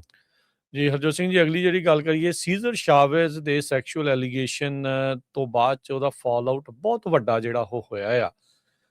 ਸੀਜ਼ਰ ਸ਼ਾਵੇਜ਼ ਇੱਕ ਜਿਹੜਾ ਫਾਰਮ ਵਰਕਰ ਆਰਗੇਨਾਈਜ਼ਰ ਸੀਗਾ, ਜਿਸਨੇ ਯੂਨਾਈਟਿਡ ਫਾਰਮ ਵਰਕਰ UFW, ਜਿਹੜੀ ਕਿ ਮੌਜੂਦਾ ਤੌਰ ਦੇ ਉੱਤੇ ਵੀ ਇਹ ਜਿਹੜੀ ਸੰਸਥਾ ਚੱਲਦੀ ਹੈ, ਇੱਕ ਬਹੁਤ ਵੱਡੀ ਯੂਨੀਅਨ ਆ। ਪਿਛਲੇ ਕੁਝ ਸਾਲ ਪਹਿਲਾਂ ਆਪਾਂ ਦੇਖਿਆ ਸੀ ਉਹ ਇੱਥੋਂ ਬੇਕਰਸਫੀਲਡ ਦੇ ਨਜ਼ਦੀਕ ਆਈ ਥਿੰਕ ਡਲੀਨੋ ਤੋਂ ਤੁਰ ਕੇ ਜਿਹੜੇ ਉਹ ਗਏ ਸੀਗੇ ਸੈਕਰਾਮੈਂਟੋ ਤੱਕ, ਜਿੱਥੇ ਉਹਨਾਂ ਨੂੰ ਯੂਨੀਅਨ ਬਣਾਉਣ ਦੇ ਅਧਿਕਾਰਾਂ ਦੇ ਲਈ ਗਵਰਨਰ ਨਿਊਸਮ ਜਿਹੜਾ ਖੁਦ ਉੱਥੇ ਆਇਆ, ਸਾਈਨ ਕੀਤੇ ਤੇ ਉਹ ਬਿੱਲ ਜਿਹੜੇ ਉਹ ਪਾਸ ਹੋਏ ਸੀਗੇ। ਹੁਣ 96 ਸਾਲਾ ਡਲੋਰਸ ਹੁਆਟਾ ਨੇ ਨਿਊਯਾਰਕ ਟਾਈਮਜ਼ ਦੀ ਜਿਹੜੀ ਇੱਕ ਸਟੋਰੀ ਆਉਣ ਤੋਂ ਪਹਿਲਾਂ ਜਿਹੜਾ ਉਹ ਦੱਸਿਆ ਵੀ ਇਹਨੇ ਵੀ ਮੇਰੇ ਨਾਲ ਕੁਕਰਮ ਕੀਤੇ, ਰੇਪ ਕੀਤਾ ਤੇ 2 ਬੱਚੇ ਵੀ ਉਸਦੇ ਨਾਲ ਜਿਹੜੇ ਉਹ ਹੈਗੇ ਆ। ਤੇ ਹੋਰ ਵੀ ਪਤਾ ਲੱਗਾ ਵੀ ਛੋਟੀਆਂ ਬੱਚੀਆਂ ਦੇ ਨਾਲ ਵੀ ਇਹ ਇਸ ਅਹੁਦੇ ਦੇ ਉੱਤੇ ਹੁੰਦਾ ਹੋਇਆ, ਜਦ ਯੂਨਾਈਟਿਡ ਫਾਰਮ ਵਰਕਰ ਦਾ ਇਹ ਮੇਨ ਹੈਡ ਸੀਗਾ, ਵੀ ਉਦੋਂ ਵੀ ਉਹਨੇ ਇਹ ਸਾਰੀਆਂ ਚੀਜ਼ਾਂ ਜਿਹੜੀਆਂ ਉਹ ਕੀਤੀਆਂ ਹੈਗੀਆਂ ਆ। ਸੋ ਉਸ ਤੋਂ ਬਾਅਦ ਦੇ ਵਿੱਚ ਇਹ ਰਿਪੋਰਟ ਆਉਣ ਤੋਂ ਪਹਿਲਾਂ ਯੂਨਾਈਟਿਡ ਫਾਰਮ ਵਰਕਰ ਨੇ ਕਿਹਾ ਵੀ ਅਸੀਂ ਸੀਜ਼ਰ ਸ਼ਾਵੇਜ਼ ਦਾ ਦਿਨ ਨਹੀਂ ਮਨਾਉਣਾ। ਉਹ ਸਾਰਾ ਕੁਝ ਜਿਹੜਾ ਉਹ ਹੋਣਾ ਸ਼ੁਰੂ ਹੋ ਗਿਆ। ਤੇ ਹੁਣ ਜਿਹੜਾ ਫਾਲ ਆਊਟ ਜਿਹੜਾ ਹਰਜੋਤ ਸਿੰਘ ਜੀ ਇੰਨਾ ਕੁ ਵੱਡਾ ਜਿਹੜਾ ਵਾਪਰਿਆ, ਦੇਖੋ ਹੀਰੋ ਤੋਂ ਜ਼ੀਰੋ ਕਿੱਦਾਂ ਜਿਹੜਾ ਉਹ ਬੰਦਾ ਬਣਦਾ ਆ, ਇਹ ਸੀਜ਼ਰ ਸ਼ਾਵੇਜ਼ ਦੇ ਇਸ ਪੂਰੇ ਘਟਨਾਕ੍ਰਮ ਦੇ ਵਿੱਚ ਜਿਹੜਾ ਆਪਾਂ ਨੂੰ ਸਾਹਮਣੇ ਨਜ਼ਰ ਆ ਰਿਹਾ ਆ। ਸੀਜ਼ਰ ਸ਼ਾਵੇਜ਼ ਦਾ ਸਪੈਸ਼ਲ ਦਿਨ ਹੁੰਦਾ ਸੀਗਾ ਕੈਲੀਫੋਰਨੀਆ ਦੇ ਵਿੱਚ, ਟੈਕਸਸ ਦੇ ਵਿੱਚ। ਕਿੰਨੇ ਸਾਲਾਂ ਤੋਂ, ਪਿਛਲੇ 30 ਸਾਲਾਂ ਤੋਂ ਦੁਨੀਆ ਸੀਜ਼ਰ ਸ਼ਾਵੇਜ਼ ਡੇ ਜਿਹੜਾ ਉਹ ਮਨਾਉਂਦੀ ਆ ਰਹੀ ਸੀ। ਇੱਥੋਂ ਤੱਕ ਕਿ ਆਪਾਂ ਵੀ ਗੱਲਾਂ ਕਰਦੇ ਰਹੇ ਵੀ ਦੇਖੋ ਕਿੱਡਾ ਤਕੜਾ ਆਰਗੇਨਾਈਜ਼ਰ ਸੀਗਾ, ਵੀ ਉਹਨੇ ਇਹਨਾਂ ਦੇ ਹੱਕਾਂ ਦੇ ਲਈ ਜਿਹੜਾ ਉਹ ਕੰਮ ਕੀਤਾ। ਸੋ ਸੀਜ਼ਰ ਸ਼ਾਵੇਜ਼ ਡੇ ਨੂੰ ਕੈਲੀਫੋਰਨੀਆ ਲੈਜਿਸਲੇਟਿਵ ਲੀਡਰਸ ਨੇ ਆਲਰੇਡੀ ਅਨਾਉਂਸ ਕਰਤਾ ਵੀ ਉਹ ਦਿਨ ਦਾ ਨਾਮ ਬਦਲਿਆ ਜਾ ਰਿਹਾ ਆ। ਉਸ ਨੂੰ ਫਾਰਮ ਵਰਕਰਸ ਡੇ ਜਿਹੜਾ ਆ ਉਹ ਘੋਸ਼ਿਤ ਕੀਤਾ ਜਿਹੜਾ ਹੋ ਜਾਊਗਾ। ਸੋ ਜਿਹੜਾ 31 ਮਾਰਚ ਨੂੰ ਉਸਦਾ ਜਨਮ ਦਿਨ ਆਉਂਦਾ ਸੀ, ਉਹ ਹੁਣ ਜਿਹੜੀ ਛੁੱਟੀ ਆ ਉਹ ਫਾਰਮ ਵਰਕਰਸ ਡੇ ਦੇ ਤੌਰ ਦੇ ਉੱਤੇ ਉਸ ਨੂੰ ਜਿਹੜਾ ਚੇਂਜ ਹੋਊਗਾ। ਫ੍ਰੈਜ਼ਨੋ ਸਿਟੀ ਕਾਉਂਸਲ, ਜਿੱਥੇ ਸਾਲ 1.5 ਸਾਲ ਪਹਿਲਾਂ ਜਿਹੜੇ 3-4 ਸਟਰੀਟਸ ਦਾ ਨਾਮ ਚੇਂਜ ਕਰਕੇ ਸੀਜ਼ਰ ਸ਼ਾਵੇਜ਼ ਬੁਲੇਵਾਰਡ ਕੀਤਾ ਗਿਆ ਸੀਗਾ, ਉਸ ਨੂੰ ਹੁਣ ਕੱਲ ਫ੍ਰੈਜ਼ਨੋ ਸਿਟੀ ਕਾਉਂਸਲ ਨੇ ਸਰਬਸੰਮਤੀ ਦੇ ਨਾਲ ਵੋਟ ਕਰ ਦਿੱਤਾ ਵੀ ਜਿਹੜੇ ਪੁਰਾਣੇ ਨਾਮ ਆ ਉਹਨਾਂ ਸਟਰੀਟਸ ਦੇ ਉਹ ਦੁਬਾਰਾ ਜਿਹੜੇ ਉਹ ਲਾਏ ਜਾਣਗੇ, ਜਿਸ 'ਚ ਕਿੰਗਸ ਕੈਨੀਅਨ ਰੋਡ, ਵੈਂਚੂਰਾ, ਕੈਲੀਫੋਰਨੀਆ ਇੱਦਾਂ ਆ। ਲਾਸ ਐਂਜਲਸ ਦੀ ਜਿਹੜੀ ਮੇਅਰ ਉਹਨੇ ਕੱਲ ਪ੍ਰੋਕਲੇਮੇਸ਼ਨ ਸਾਈਨ ਕੀਤਾ ਵੀ ਜਿਹੜਾ ਮਾਰਚ ਦਾ ਅਖੀਰਲਾ ਮੰਡੇ ਆ ਉਸ ਨੂੰ ਸੀਜ਼ਰ ਸ਼ਾਵੇਜ਼ ਡੇ ਦੀ ਥਾਂ ਤੇ ਫਾਰਮ ਵਰਕਰ ਡੇ ਜਿਹੜਾ ਆ ਉਸ ਨੂੰ ਰੀਨੇਮ ਕੀਤਾ ਜਾਊਗਾ। ਤੇ ਨਾਲ ਉਹਨਾਂ ਨੇ ਕਿਹਾ ਵੀ ਜਿੰਨੇ ਵੀ ਸਿਟੀ ਦੇ ਲੈਂਡਮਾਰਕ ਆ ਜਿਹੜੇ ਸੀਜ਼ਰ ਸ਼ਾਵੇਜ਼ ਦੇ ਨਾਮ ਦੇ ਉੱਤੇ ਬਣੇ ਹੋਏ ਆ, ਉਹਨਾਂ ਸਾਰਿਆਂ ਨੂੰ ਰੀਅਸੈਸ ਕੀਤਾ ਜਾਊਗਾ ਤੇ ਰੀਨੇਮ ਕੀਤਾ ਜਾਊਗਾ। ਟੈਕਸਸ ਦੇ ਗਵਰਨਰ ਗ੍ਰੈਗ ਐਬਟ, ਉਹਨਾਂ ਨੇ ਕਿਹਾ ਵੀ ਜਿਹੜਾ ਸਾਡਾ ਸੂਬਾ ਆ ਉਹ ਸੀਜ਼ਰ ਸ਼ਾਵੇਜ਼ ਡੇ ਜੋ ਆਬਜ਼ਰਵ ਕਰਦਾ ਸੀ ਉਸ ਨੂੰ ਆਬਜ਼ਰਵ ਕਰਨਾ ਉਹ ਬੰਦ ਕਰ ਦੇਣਗੇ ਤੇ ਹਿਊਸਟਨ ਦਾ ਜਿਹੜਾ ਐਨੂਅਲ ਸੀਜ਼ਰ ਸ਼ਾਵੇਜ਼ ਮਾਰਚ ਹੁੰਦਾ ਆ ਉਸ ਨੂੰ ਕੈਂਸਲ ਕਰ ਦਿੱਤਾ ਗਿਆ ਹੈਗਾ ਆ। ਸੈਨ ਫਰਾਂਸਿਸਕੋ ਦੇ ਮਿਸ਼ਨ ਡਿਸਟ੍ਰਿਕਟ ਦੇ ਵਿੱਚ ਸੀਜ਼ਰ ਸ਼ਾਵੇਜ਼ ਦਾ ਇੱਕ ਮਿਊਰਲ ਵੀ ਹੈਗਾ ਸੀਗਾ, ਸੋ ਉਸ ਨੂੰ ਆਲਰੇਡੀ ਪੇਂਟ ਓਵਰ ਕਰ ਦਿੱਤਾ ਜਿਹੜਾ ਹੋ ਗਿਆ ਆ। ਤੇ ਜਿਹੜਾ ਯੂਨਾਈਟਿਡ ਫਾਰਮ ਵਰਕਰ ਆ ਉਹਨਾਂ ਨੇ ਆਲਰੇਡੀ ਜਿਹੜਾ ਉਹ ਕਿਹਾ ਸੀਗਾ ਵੀ ਉਸ ਦੇ ਨਾਮ ਦੇ ਨਾਲ ਜਿਹੜਾ ਜੁੜਿਆ ਹੋਇਆ ਦਿਨ ਸੀਗਾ ਉਸ ਨੂੰ ਉਹ ਹੁਣ ਸੈਲੀਬ੍ਰੇਟ ਜਿਹੜੇ ਉਹ ਨਹੀਂ ਕਰਨਗੇ। ਸੋ ਸੀਜ਼ਰ ਸ਼ਾਵੇਜ਼ ਦਾ ਬੜਾ ਇੱਕ ਆਈਕੋਨਿਕ ਸਟੇਟਸ ਸੀਗਾ ਸਿਵਲ ਰਾਈਟ ਤੇ ਲੇਬਰ ਰਾਈਟ ਦੀ ਜਿਹੜੀ ਹਿਸਟਰੀ ਨੂੰ ਜਿਹੜਾ ਉਹ ਲੈ ਕੇ, ਖਾਸ ਕਰਕੇ ਸੈਂਟਰਲ ਵੈਲੀ ਦੇ ਵਿੱਚ, ਸੈਂਟਰਲ ਵੈਲੀ ਨਹੀਂ ਪੂਰੇ ਮੁਲਕ ਦੇ ਵਿੱਚ ਜਿਹੜੇ ਫਾਰਮ ਵਰਕਰ ਦੀ ਮੂਵਮੈਂਟ ਦਾ ਇਹ ਮੇਨ ਧੁਰਾ ਸੀਗਾ, ਉਹ ਅੱਜ ਪੂਰੀ ਤਰ੍ਹਾਂ ਜਿਹੜਾ ਹਰਜੋਤ ਸਿੰਘ ਜੀ ਹਿੱਲ ਗਿਆ ਆ। ਲਟੀਨੋ ਮੈਜੋਰਟੀ ਜਿਹੜੀ ਕਮਿਊਨਿਟੀ ਆ, ਹਿਸਪੈਨਿਕ ਕਮਿਊਨਿਟੀ ਆ, ਜਿਹੜੇ ਇਹਨਾਂ ਦੇ ਐਡਵੋਕੇਟ ਵੀ ਜਿਹੜੇ ਇੱਕ ਹਿਸਾਬ ਦੇ ਨਾਲ ਰਹੇ ਸੀ ਵੀ ਇਹ ਇਹਨਾਂ ਦੇ ਹੱਕਾਂ ਵਾਲੇ, ਉਹਨਾਂ ਦੇ ਵੀ ਪੈਰਾਂ ਹੇਠੋਂ ਜਿਹੜਾ ਇਹ ਮਸਲਿਆਂ ਤੋਂ ਬਾਅਦ ਜਿਹੜੀ ਉਹ ਜ਼ਮੀਨ ਆ ਉਹ ਜ਼ਰੂਰ ਖਿਸਕੀ ਆ। ਇਹ ਬਹੁਤ ਚੰਗੀ ਗੱਲ ਆ ਵੀ ਜਿਹੜੇ ਕਿਸੇ ਨੇ ਕੋਈ ਕਰਮ ਕੀਤੇ ਉਸ ਨੂੰ ਉਸਦਾ ਫਲ ਮਿਲਣਾ ਚਾਹੀਦਾ ਆ, ਚਾਹੇ ਉਸ ਦੀ ਮੌਤ ਤੋਂ ਬਾਅਦ ਦੇ ਵਿੱਚ ਹੀ ਇਹ ਪਤਾ ਲੱਗ ਰਿਹਾ ਆ। ਪਰ ਇਸ ਦੇ ਨਾਲ ਬਾਕੀਆਂ ਨੂੰ ਵੀ ਜਿਹੜੇ ਜਿਉਂਦੇ ਵੀ ਹੈਗੇ ਆ ਨਾ, ਉਹਨਾਂ ਦਾ ਵੀ ਜਿਹੜਾ ਉਹ ਦੇਖਣਾ ਚਾਹੀਦਾ। ਇੱਕ ਜਿਹੜੇ ਸਾਡੇ ਮੌਜੂਦਾ ਰਾਸ਼ਟਰਪਤੀ ਆ ਉਹਨਾਂ ਦਾ ਨਾਮ ਦੇਖੋ ਐਪਸਟੀਨ ਦੇ ਨਾਲ ਕਿੰਨਾ ਜੁੜ ਕੇ ਆ ਰਿਹਾ, ਜਿਹੜੇ ਸਾਬਕਾ ਰਾਸ਼ਟਰਪਤੀ ਆ ਉਹਨਾਂ ਦਾ ਨਾਮ ਕਿੰਨਾ ਜੁੜ ਕੇ, ਕਲਿੰਟਨ ਦਾ ਜਿਹੜਾ ਉਹ ਆ ਰਿਹਾ ਆ, ਬਿਲ ਗੇਟਸ ਆ ਉਸ ਦਾ ਨਾਮ ਜਿਹੜਾ ਉਹ ਕਿੰਨਾ ਆ ਰਿਹਾ, ਹੋਰ ਦੁਨੀਆ ਦੇ ਵੱਖ-ਵੱਖ ਥਾਵਾਂ ਦੇ ਉੱਤੇ ਜਿਹੜੇ ਵੱਡੇ-ਵੱਡੇ ਲੋਕ ਆ ਉਹਨਾਂ ਦਾ ਨਾਮ ਕਿੰਨਾ ਆ ਰਿਹਾ, ਵੀ ਜਿਹੜੇ ਬੱਚੀਆਂ ਦੇ ਨਾਲ ਕੁਕਰਮ ਕਰਦੇ ਜਿਹੜੇ ਹੋ ਰਹੇ ਆ ਉਹ ਸਾਰੇ, ਤੇ ਇੱਥੇ ਉਹਨਾਂ ਦੇ ਨਾਂ ਦੇ ਸਿੱਕੇ ਬਣ ਰਹੇ ਆ, ਵੱਡੀਆਂ-ਵੱਡੀਆਂ ਬਿਲਡਿੰਗਾਂ ਦੇ ਉੱਤੇ ਉਹਨਾਂ ਦੀਆਂ ਤਸਵੀਰਾਂ ਤੇ ਉਹਨਾਂ ਦੇ ਨਾਮ ਜਿਹੜੇ ਉਹ ਚਿਣੇ ਜਾ ਰਹੇ ਆ। ਸੋ ਉਹਦੇ ਵੱਲ ਨੂੰ ਵੀ ਲੋਕਾਂ ਨੂੰ ਜਿਹੜਾ ਉਹ ਗੌਰ ਕਰਨ ਦੀ ਜ਼ਰੂਰਤ ਆ, ਵੀ ਅਜਿਹੇ ਲੋਕਾਂ ਨੂੰ, ਪੈਡੋਫਾਈਲਸ ਨੂੰ ਕੋਈ ਜਗ੍ਹਾ ਨਹੀਂ ਜਿਹੜੀ ਸੁਸਾਇਟੀ ਦੇ ਵਿੱਚ ਹੋਣੀ ਚਾਹੀਦੀ। ਅਗਲੀ ਖਬਰ ਵੱਲ ਚਲੀਏ। ਜਿਹੜੇ ਜਿਮੀ ਗ੍ਰੇਸੀ ਆ, ਇੱਕ ਸਟੂਡੈਂਟ ਯੂਨੀਵਰਸਿਟੀ ਆਫ ਐਲਬਾਮਾ ਦੇ ਆ, ਉਹ ਬਾਰਸੀਲੋਨਾ ਸਪੇਨ ਦੇ ਵਿੱਚ ਮਿਸਿੰਗ ਪਾਏ ਗਏ ਸੀ। ਪੂਰਾ ਗਰੁੱਪ ਗਿਆ ਸੀ ਅਮਰੀਕਾ ਤੋਂ, ਇਹ ਸਟੂਡੈਂਟਸ ਦਾ, ਤੇ ਇੱਕ ਉਹ ਕਲੱਬ ਦੇ ਵਿੱਚ ਰਾਤ ਨੂੰ ਗਏ ਤੇ ਉੱਥੋਂ ਉਹ ਵਿਛੜ ਗਿਆ, ਤੇ ਉਹ ਤੋਂ 2 ਦਿਨਾਂ ਬਾਅਦ ਜਿਹੜੀ ਆ ਉਸ ਦੀ ਜਿਹੜੀ ਬੋਡੀ ਮਿਲੀ ਹੈਗੀ ਆ। ਗ੍ਰੇਸੀ ਦੀ ਐਂਟ ਬਿਥ ਮੈਰਨੋਰੈਲੀ ਨੇ ਦੱਸਿਆ, ਇਹ ਪਤਾ ਨਹੀਂ ਚੱਲਿਆ ਵੀ ਕਿਸ ਤਰ੍ਹਾਂ ਉਹ ਆਪਣੇ ਜਿਹੜੇ ਮਿੱਤਰ ਆ ਉਹਨਾਂ ਨਾਲੋਂ ਇਸ ਕਲੱਬ ਤੋਂ ਵਿਛੜ ਗਿਆ, ਤੇ 2 ਦਿਨਾਂ ਬਾਅਦ ਉਸ ਦੀ ਜਿਹੜੀ ਬੋਡੀ ਆ ਉਹ ਹੁਣ ਮਿਲੀ ਹੈਗੀ ਆ। ਉਹਨੂੰ ਮਿਸਿੰਗ ਰਿਪੋਰਟਡ ਕੀਤਾ ਗਿਆ ਸੀ। ਸਪੈਨਿਸ਼ ਅਥਾਰਟੀਜ਼ ਨੇ ਕਨਫਰਮ ਕੀਤਾ ਵੀ ਡਾਈਵਰਸ ਨੇ ਉਹਦੀ ਜਿਹੜੀ ਬੋਡੀ ਆ ਸਮੁੰਦਰ ਦੇ ਵਿੱਚੋਂ ਬਾਰਸੀਲੋਨਾ ਦਾ ਜਿਹੜਾ ਸਮੋਰੋਸਟਰੋ ਏਰੀਆ ਹੈਗਾ ਉੱਥੋਂ ਲੱਭੀ ਹੈਗੀ ਆ।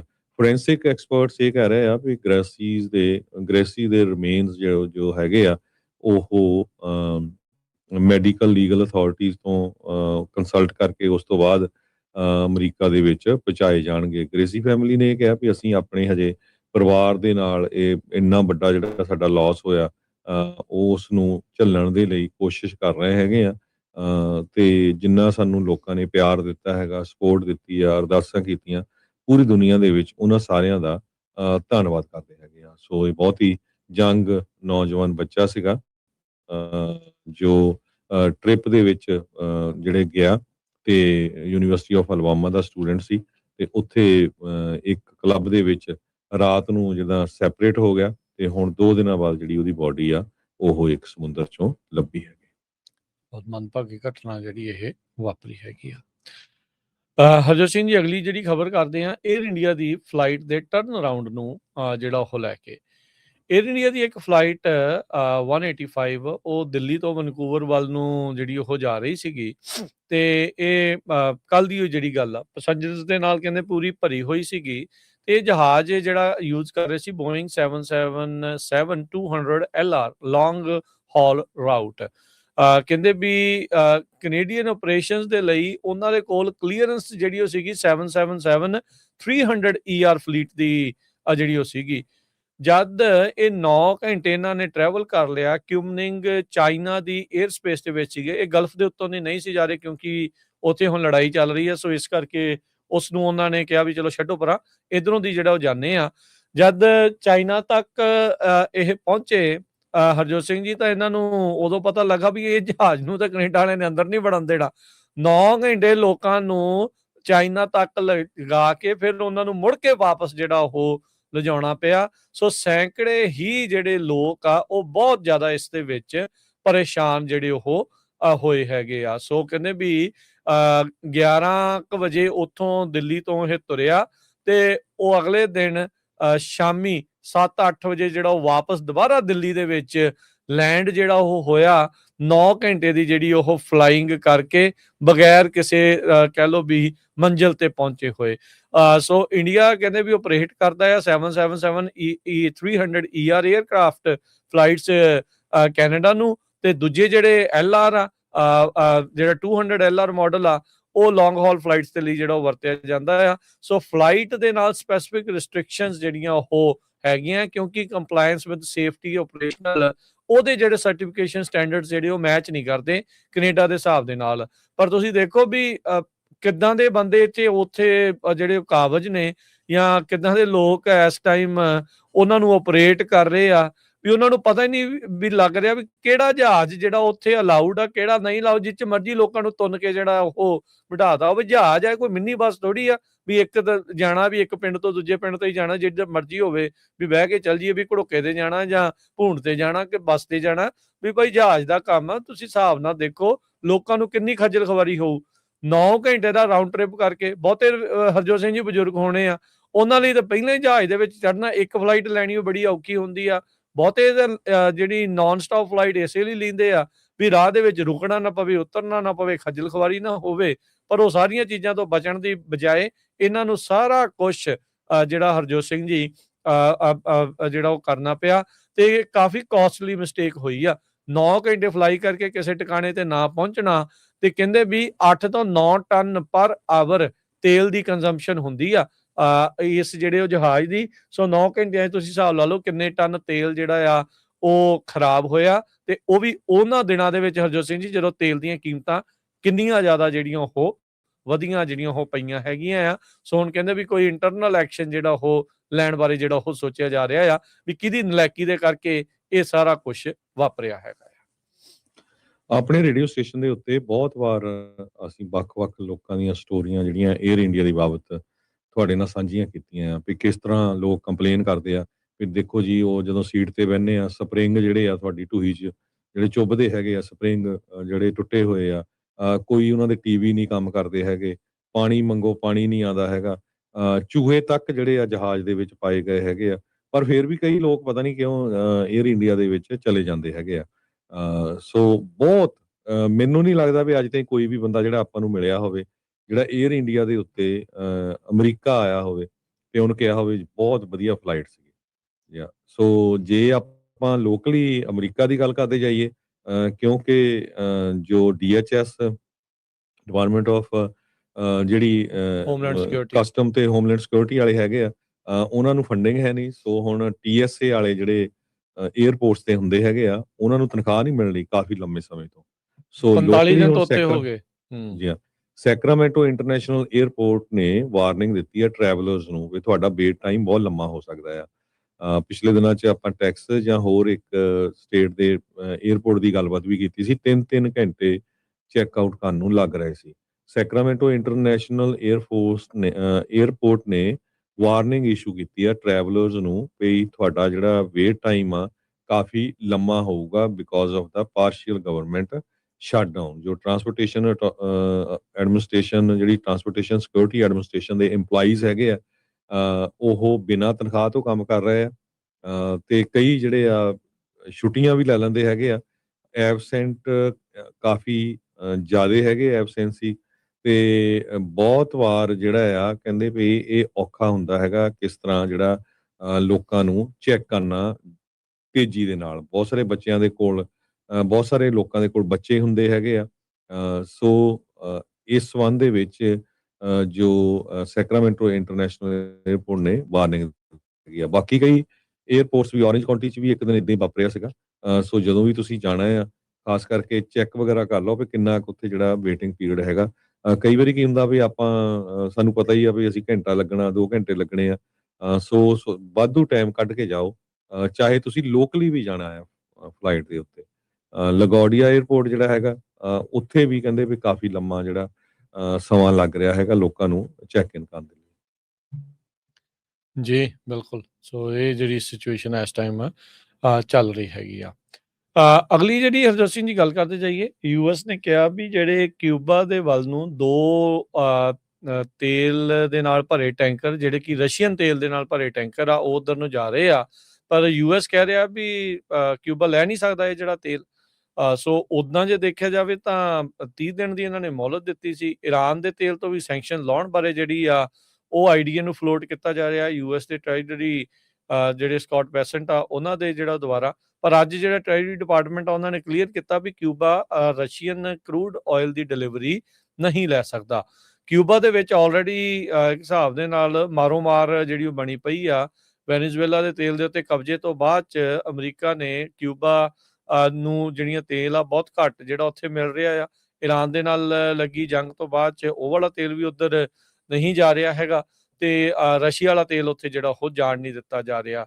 ਸੋ ਨਾ ਉੱਥੇ ਜਿਹੜਾ ਹਰਜੋਤ ਸਿੰਘ ਜੀ ਬਿਜਲੀ ਪਾਣੀ ਦਾ ਜਿਹੜਾ ਪ੍ਰਬੰਧ ਬਹੁਤਾ ਹੈਗਾ ਆ ਤੇ ਇਸ ਟਾਈਮ ਓਬਵੀਅਸਲੀ ਫਿਰ ਉਸ ਤੋਂ ਬਾਅਦ ਦੇ ਵਿੱਚ ਰੋਟੀ ਪਾਣੀ ਦੀ ਵੀ ਮੁਸ਼ਕਿਲ ਜਿਹੜੀ ਉੱਥੇ ਆ ਸਕਦੀ ਹੈਗੀ ਆ। ਸੋ ਕਹਿੰਦੇ ਵੀ ਟ੍ਰੈਜਰੀ ਡਿਪਾਰਟਮੈਂਟ ਨੇ ਅੱਜ ਕਲੀਅਰ ਕਰ ਦਿੱਤਾ ਕਿਊਬਾ ਨੂੰ ਵੀ ਤੁਸੀਂ ਜਿਹੜਾ ਰਸ਼ੀਅਨ ਕਰੂਡ ਆਇਲ ਆ ਉਹ ਨਹੀਂ ਲੈ ਕੇ ਜਾ ਸਕਦੇ ਹੈਗੇ। ਸੋ ਕਹਿੰਦੇ ਵੀ ਹਵਾਨਾ ਵੱਲ ਨੂੰ ਜਿਹੜਾ ਉਹ ਜਾ ਰਿਹਾ ਸੀਗਾ।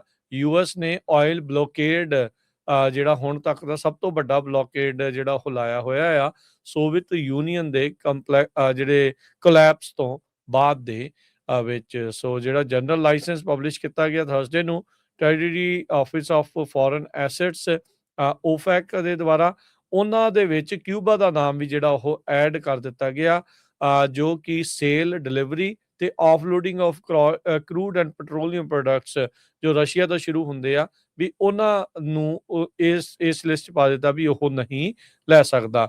ਉੱਦਾਂ ਟੈਂਪਰੇਰੀ ਆਥੋਰਾਈਜੇਸ਼ਨ ਕੀਤੀ ਸੀਗੀ ਪਿਛਲੇ ਹਫ਼ਤੇ ਹੀ US ਨੇ ਵੀ ਰਸ਼ੀਅਨ ਆਇਲ ਜਿਹੜਾ ਸਮੁੰਦਰ ਦੇ ਵਿੱਚ ਆ ਪਿਛਲੇ 1 ਵੀਕ ਤੋਂ ਵੀ ਉਹਦਾ ਪਰਚੇਜ਼ ਜਿਹੜਾ ਉਹ ਕੀਤਾ ਜਾ ਸਕੇ ਤਾਂ ਜੋ એનર્ਜੀ ਦੀਆਂ ਮਾਰਕੀਟਸ ਆ ਉਹਨਾਂ ਨੂੰ ਸਟੇਬਲਾਈਜ਼ ਕੀਤਾ ਹੋਵੇ। ਸੋ ਬਲੈਕਆਊਟਸ ਕਹਿੰਦੇ ਵੀ ਉੱਥੇ ਹੋ ਰਹੇ ਆ ਤੇ ਇਕਨੋਮਿਕ ਕ੍ਰਾਈਸਿਸ ਹੋਰ ਜ਼ਿਆਦਾ ਮਾੜਾ ਹੁੰਦਾ ਜਾ ਰਿਹਾ ਆ। ਸੋ ਦੋ ਤਰਫਾ ਨੀਤੀ ਜਿਹੜੀ ਇਸ ਟਾਈਮ ਅਮਰੀਕਾ ਨੇ ਇੱਥੇ ਜਿਹੜੀ ਉਹ ਲਾਗੂ ਕੀਤੀ ਹੋਈ ਆ। ਸੋ ਕਿਊਬਾ ਵਾਲੇ ਇਹਨਾਂ ਦੇ ਨਾਲ ਮਿਲ ਜਾਣ ਜਾਂ ਸਰੈਂਡਰ ਇੱਕ ਹਿਸਾਬ ਦੇ ਨਾਲ ਕਰ ਜਾਣ, એનર્ਜੀ ਨੂੰ ਲੈ ਕੇ ਜਿਹੜਾ ਉਹ ਚੀਜ਼ ਸਾਹਮਣੇ ਆਈ ਆ। ਸੋ ਹਰਜੋਤ ਸਿੰਘ ਜੀ ਇਹ ਕਹਿ ਸਕਦੇ ਵੀ ਦੁਨੀਆ ਦੀ ਜਿਹੜੀ ਨਵੀਂ ਵਾਰ ਆ ਉਹ ਮਿਜ਼ਾਈਲਾਂ ਲੜਾਈਆਂ ਦੇ ਨਾਲ ਨਾਲ એનર્ਜੀ ਦੀ ਜਿਹੜੀ ਇੱਕ ਵੱਡੀ ਜਿਹੜੀ ਲੜਾਈ ਆ। ਜਿਹੜਾ ਮੁਲਕ એનર્ਜੀ ਇੰਡੀਪੈਂਡੈਂਟ ਆ, ਜਾਣੀ ਕਿ ਆਪਣੇ ਪੱਧਰ ਦੇ ਉੱਤੇ ਆਪਣਾ ਤੇਲ ਕੱਢ ਕੇ ਜਾਂ ਆਪਣੇ ਨਿਊਕਲੀਅਰ ਪਾਵਰ ਪਲਾਂਟਸ ਜਾਂ ਸੋਲਰ ਜਿਹੜੀ ਵੀ ਚੀਜ਼ ਦੇ ਨਾਲ ਜੋ ਖੁਦ ਆਪਣੀ ਬਿਜਲੀ ਬਣਾ ਸਕਦਾ ਆ, ਆਪਣੇ ਲੋਕਾਂ ਦੀ એનર્ਜੀ ਦੀਆਂ ਜ਼ਰੂਰਤਾਂ ਪੂਰੀਆਂ ਕਰ ਸਕਦਾ, ਉਹੀ ਅੱਜ ਕੱਲ੍ਹ ਸੇਫ ਆ। ਜੇ ਉਹ ਕਿਸੇ ਦੂਜੇ ਦੇ ਉੱਤੇ ਡਿਪੈਂਡੈਂਟ ਆ, ਚਾਹੇ ਉਹ ਇੰਡੀਆ ਤੇ ਚਾਹੇ ਉਹ ਕਿਊਬਾ ਆ ਤੇ ਚਾਹੇ ਉਹ ਪਾਕਿਸਤਾਨ ਆ ਤੇ ਚਾਹੇ ਉਹ ਚਾਈਨਾ ਆ, ਉਹਨਾਂ ਦੇ ਲਈ ਫਿਰ ਕਾਫੀ ਜਿਹੜੀਆਂ ਮੁਸ਼ਕਲਾਂ ਅਜਿਹੇ ਮਾਮਲਿਆਂ ਦੇ ਵਿੱਚ ਇਹਨਾਂ ਸਮਿਆਂ ਦੇ ਵਿੱਚ ਖਾਸ ਕਰਕੇ ਬਣ ਜਾਂਦੀਆਂ ਹੈਗੀਆਂ। ਰਸ਼ੀਆ ਕਿਊਬਾ ਦਾ ਅਲਾਈਡ ਰਿਹਾ ਬਹੁਤ ਲੰਮੇ ਸਮੇਂ ਤੋਂ, ਕਾਮਰੇਡ ਆ ਮੁਲਕ ਦੋਨੋਂ ਹੀ। ਤੇ ਉਹਨਾਂ ਨੇ ਹੁਣ ਜਿਹੜਾ ਕ੍ਰਿਟੀਸਾਈਜ਼ ਕੀਤਾ ਟਰੰਪ ਐਡਮਿਨਿਸਟ੍ਰੇਸ਼ਨ ਨੂੰ ਵੀ ਕਿਉਂ ਇਹ ਰੋਕਿਆ ਗਿਆ ਆ ਸਾਡਾ ਜਿਹੜਾ ਅਸੀਂ ਤੇਲ ਲੈ ਕੇ ਜਾ ਰਹੇ ਸੀ। ਪਰ ਉਹਨਾਂ ਨੇ ਕਿਹਾ ਵੀ ਅਸੀਂ ਕਿਊਬਾ ਨੂੰ ਜੋ ਵੀ ਜ਼ਰੂਰਤ ਸਪੋਰਟ ਦੀ ਹੋਊਗੀ ਉਹ ਕਰਾਂਗੇ, ਜਿਹਦੇ ਵਿੱਚ ਫਾਈਨੈਂਸ਼ੀਅਲ ਏਡ ਵੀ ਹੋਊਗੀ। ਅਮਰੀਕਾ ਨੇ ਪਿਛਲੇ ਦਿਨਾਂ 'ਚ ਇਹ ਕਿਹਾ ਸੀ ਵੀ ਰਸ਼ੀਆ ਤੋਂ ਤੇਲ ਖਰੀਦ ਸਕਦੇ ਹੈਗੇ ਜਦੋਂ ਹੀ ਆ ਈਰਾਨ ਦੇ ਨਾਲ ਜੰਗ ਲੱਗੀ ਆ। ਸੋ ਇੰਡੀਆ ਵਾਲਿਆਂ ਨੇ ਉਹਨਾਂ ਤੋਂ ਖਰੀਦ ਲੈਣਾ ਹੈਗਾ ਆ। ਸੋ ਕਾਫੀ ਵੱਡੇ ਜਿਹੜੇ ਆਇਲ ਟੈਂਕਰਸ ਜਾ ਰਹੇ ਸੀ ਜਿਨ੍ਹਾਂ ਦੇ ਵਿੱਚ 7,30,000 ਬੈਰਲ ਦੇ ਕਰੀਬ ਤੇਲ ਸੀਗਾ। ਅਗਲੀ ਖਬਰ ਵੱਲ ਚੱਲੀਏ, ਜੋ ਆਪਣੇ ਗੁਆਂਢੀ ਮੁਲਕ ਕੈਨੇਡਾ ਤੋਂ ਆ ਰਹੀ ਹੈਗੀ ਆ। ਬਹੁਤ ਵਾਰ ਜੋ ਟਰੱਕਰਸ ਆ ਉਹ ਫੜੇ ਜਾਂਦੇ ਆ ਜਦੋਂ ਡਰੱਗ ਲੈ ਕੇ ਜਾਂਦੇ ਆ, ਤੇ ਹੁਣ ਪਹਿਲੀ ਵਾਰੀ ਹੋਇਆ ਵੀ ਕੈਨੇਡਾ ਬਾਰਡਰ ਸਰਵਿਸ ਏਜੰਸੀ ਜਿਹੜੀ CBS ਆ, ਉਹਨਾਂ ਦਾ ਹੀ ਇੱਕ EMPLOYEE ਫੜਿਆ ਗਿਆ ਜਿਹਨੇ ਇੱਕ ਭਾਰਤੀ ਮੂਲ ਦੇ ਬੰਦੇ ਨੂੰ ਟਰੱਕ ਲੰਘਾਉਣ ਦੇ ਵਿੱਚ ਹੈਲਪ ਕੀਤੀ ਸੀ, ਜਿਸ ਟਰੱਕ ਦੇ ਵਿੱਚ ਕਹਿੰਦੇ ਭਈ ਲੱਖਾਂ ਡਾਲਰਾਂ ਦੀ ਫੀਮ, ਭੰਗ, ਤੰਬਾਕੂ ਸੀਗਾ। ਸੋ ਨਿਆਗਰਾ ਵਾਲਾ ਜਿਹੜਾ ਬਾਰਡਰ ਹੈਗਾ ਆ, ਉੱਥੋਂ ਔਨ ਦਾ ਲੇਕ ਜੋ ਲਿਊਇਸਟਨ ਬਾਰਡਰ ਆ ਕੈਨੇਡਾ ਤੇ ਅਮਰੀਕਾ ਦੇ ਵਿੱਚ, ਉੱਥੋਂ ਇਹ ਜਿਹੜਾ CBSA ਦਾ EMPLOYEE ਸੀਗਾ ਕੰਮ ਕਰਦਾ ਸੀ ਤੇ ਉਹਦਾ ਸਿੱਧਾ ਲਿੰਕ ਸੀ ਇਹ ਭਾਰਤੀ ਮੂਲ ਦੇ ਡਰਾਈਵਰ ਅਭਿਸ਼ੇਕ ਦੇ ਨਾਲ। ਸੋ ਉਹ ਉਦਣ ਉੱਥੇ ਹੀ ਕੰਮ ਕਰਦਾ ਸੀ, ਉਹਨੇ ਉਹਦਾ ਟਰੱਕ ਉੱਥੋਂ ਲੰਘਾਇਆ। 6 ਮਾਰਚ ਨੂੰ CBSA ਦੇ ਜੋ EMPLOYEE ਆ ਡੈਨੀਅਲ ਨੋਟਾਰੀਆਨੀ, ਉਸਨੇ ਅਭਿਸ਼ੇਕ ਨਾਮ ਦੇ ਡਰਾਈਵਰ ਨੂੰ ਅਮਰੀਕਾ ਤੋਂ ਕੈਨੇਡਾ ਦੇ ਵਿੱਚ ਟਰੱਕ ਲੰਘਾਉਣ ਦੇ ਵਿੱਚ ਹੈਲਪ ਕੀਤੀ ਸੀ। ਉਸ ਟਰੱਕ ਦੇ ਵਿੱਚ ਲੱਖਾਂ ਡਾਲਰ ਦੀ ਫੀਮ, ਭੰਗ ਤੇ ਤੰਬਾਕੂ ਸੀਗਾ। ਸੋ ਹੁਣ ਪੁਲਿਸ ਨੇ ਇਹ ਕਿਹਾ ਆ ਵੀ ਉਹਨੂੰ ਅਰੈਸਟ ਕਰ ਲਿਆ ਗਿਆ ਸੀ ਤੇ ਉਹਦੀ ਜਿਹੜੀ ਆ 23 ਮਾਰਚ ਨੂੰ ਅਗਲੇ ਹਫ਼ਤੇ ਹੋਣੀ ਹੈਗੀ ਆ ਕੋਰਟ ਦੇ ਵਿੱਚ ਪੇਸ਼ੀ ਡੈਨੀਅਲ ਦੀ। ਤੇ ਇਸੇ ਤਰ੍ਹਾਂ ਜੋ ਅਭਿਸ਼ੇਕ ਆ ਉਹਦੀ 9 ਅਪ੍ਰੈਲ 2026 ਨੂੰ ਅਦਾਲਤ ਦੇ ਵਿੱਚ ਪੇਸ਼ੀ ਹੋਊਗੀ। ਜੀ, ਤੇ ਹਰਜੋਤ ਸਿੰਘ ਜੀ ਅੱਜ ਆਪਾਂ ਉਹਨਾਂ ਸ਼ਹੀਦਾਂ ਨੂੰ ਵੀ ਯਾਦ ਕਰਦੇ ਹਾਂ। 20 ਮਾਰਚ 2000 ਸਨ ਦੇ ਵਿੱਚ ਛੱਤੀ ਸਿੰਘਪੁਰਾ ਅਨੰਤਨਾਗ ਡਿਸਟ੍ਰਿਕਟ ਜੰਮੂ ਕਸ਼ਮੀਰ ਦੇ ਵਿੱਚ ਅੱਜ ਦੇ ਦਿਨ ਜਿਹੜੇ 35 ਸਿੱਖ ਸੀ ਉਹਨਾਂ ਦਾ ਮਾਸ ਮਰਡਰ ਕਰ ਦਿੱਤਾ ਗਿਆ ਸੀਗਾ। ਇਹ ਉਸ ਟਾਈਮ ਦੇ ਉੱਤੇ ਹੋਇਆ ਸੀ ਜਦ US ਦਾ ਪ੍ਰੈਜ਼ੀਡੈਂਟ ਬਿਲ ਕਲਿੰਟਨ ਉਹਨਾਂ ਦਿਨਾਂ ਦੇ ਵਿੱਚ ਇੰਡੀਆ ਦੇ ਦੌਰੇ ਦੇ ਉੱਤੇ ਸੀਗਾ। ਭਾਰਤੀ ਜਿਹੜੀ ਆਰਮੀ ਦੇ ਜਿਹੜੇ ਲਿਵਾਸ ਦੇ ਵਿੱਚ ਕਹਿੰਦੇ ਵੀ ਉਹ ਲੋਕ ਉੱਥੇ ਆਏ, ਸਾਰੇ ਜਿਹੜੇ ਸਿੱਖਾਂ ਦੇ ਘਰਾਂ ਦੇ ਵਿੱਚੋਂ ਬੰਦਿਆਂ ਨੂੰ ਉੱਥੋਂ ਕੱਢਿਆ। ਗੁਰੂ ਘਰ ਉੱਥੇ 2 ਸੀਗੇ ਵੀ ਉਹਨਾਂ ਦੇ ਬਾਹਰ ਖੜੇ ਕਰਕੇ ਫਿਰ ਅੰਨ੍ਹੇਵਾਹ ਗੋਲੀਆਂ ਚਲਾ ਕੇ ਉਹਨਾਂ ਨੂੰ ਉੱਥੇ ਮਾਰ ਦਿੱਤਾ ਜਿਹੜਾ ਉਹ ਗਿਆ ਸੀਗਾ। ਸੋ ਇਹਦੇ ਵਿੱਚ ਇਹੀ ਜਿਹੜੇ ਸਿੱਖਾਂ ਦਾ ਹਮੇਸ਼ਾ ਹੀ ਜਿਹੜਾ ਉਹ ਦੋਸ਼ ਵੀ ਜਿਹੜਾ ਨਾਲ ਰਿਹਾ ਆ ਵੀ ਲੱਗਦਾ ਆ ਵੀ ਭਾਰਤ ਦੀ ਸਰਕਾਰ ਦੇ ਦੁਆਰਾ ਹੀ ਇਹ ਸਾਰਾ ਕਾਂਡ ਕਰਵਾਇਆ ਗਿਆ ਆ।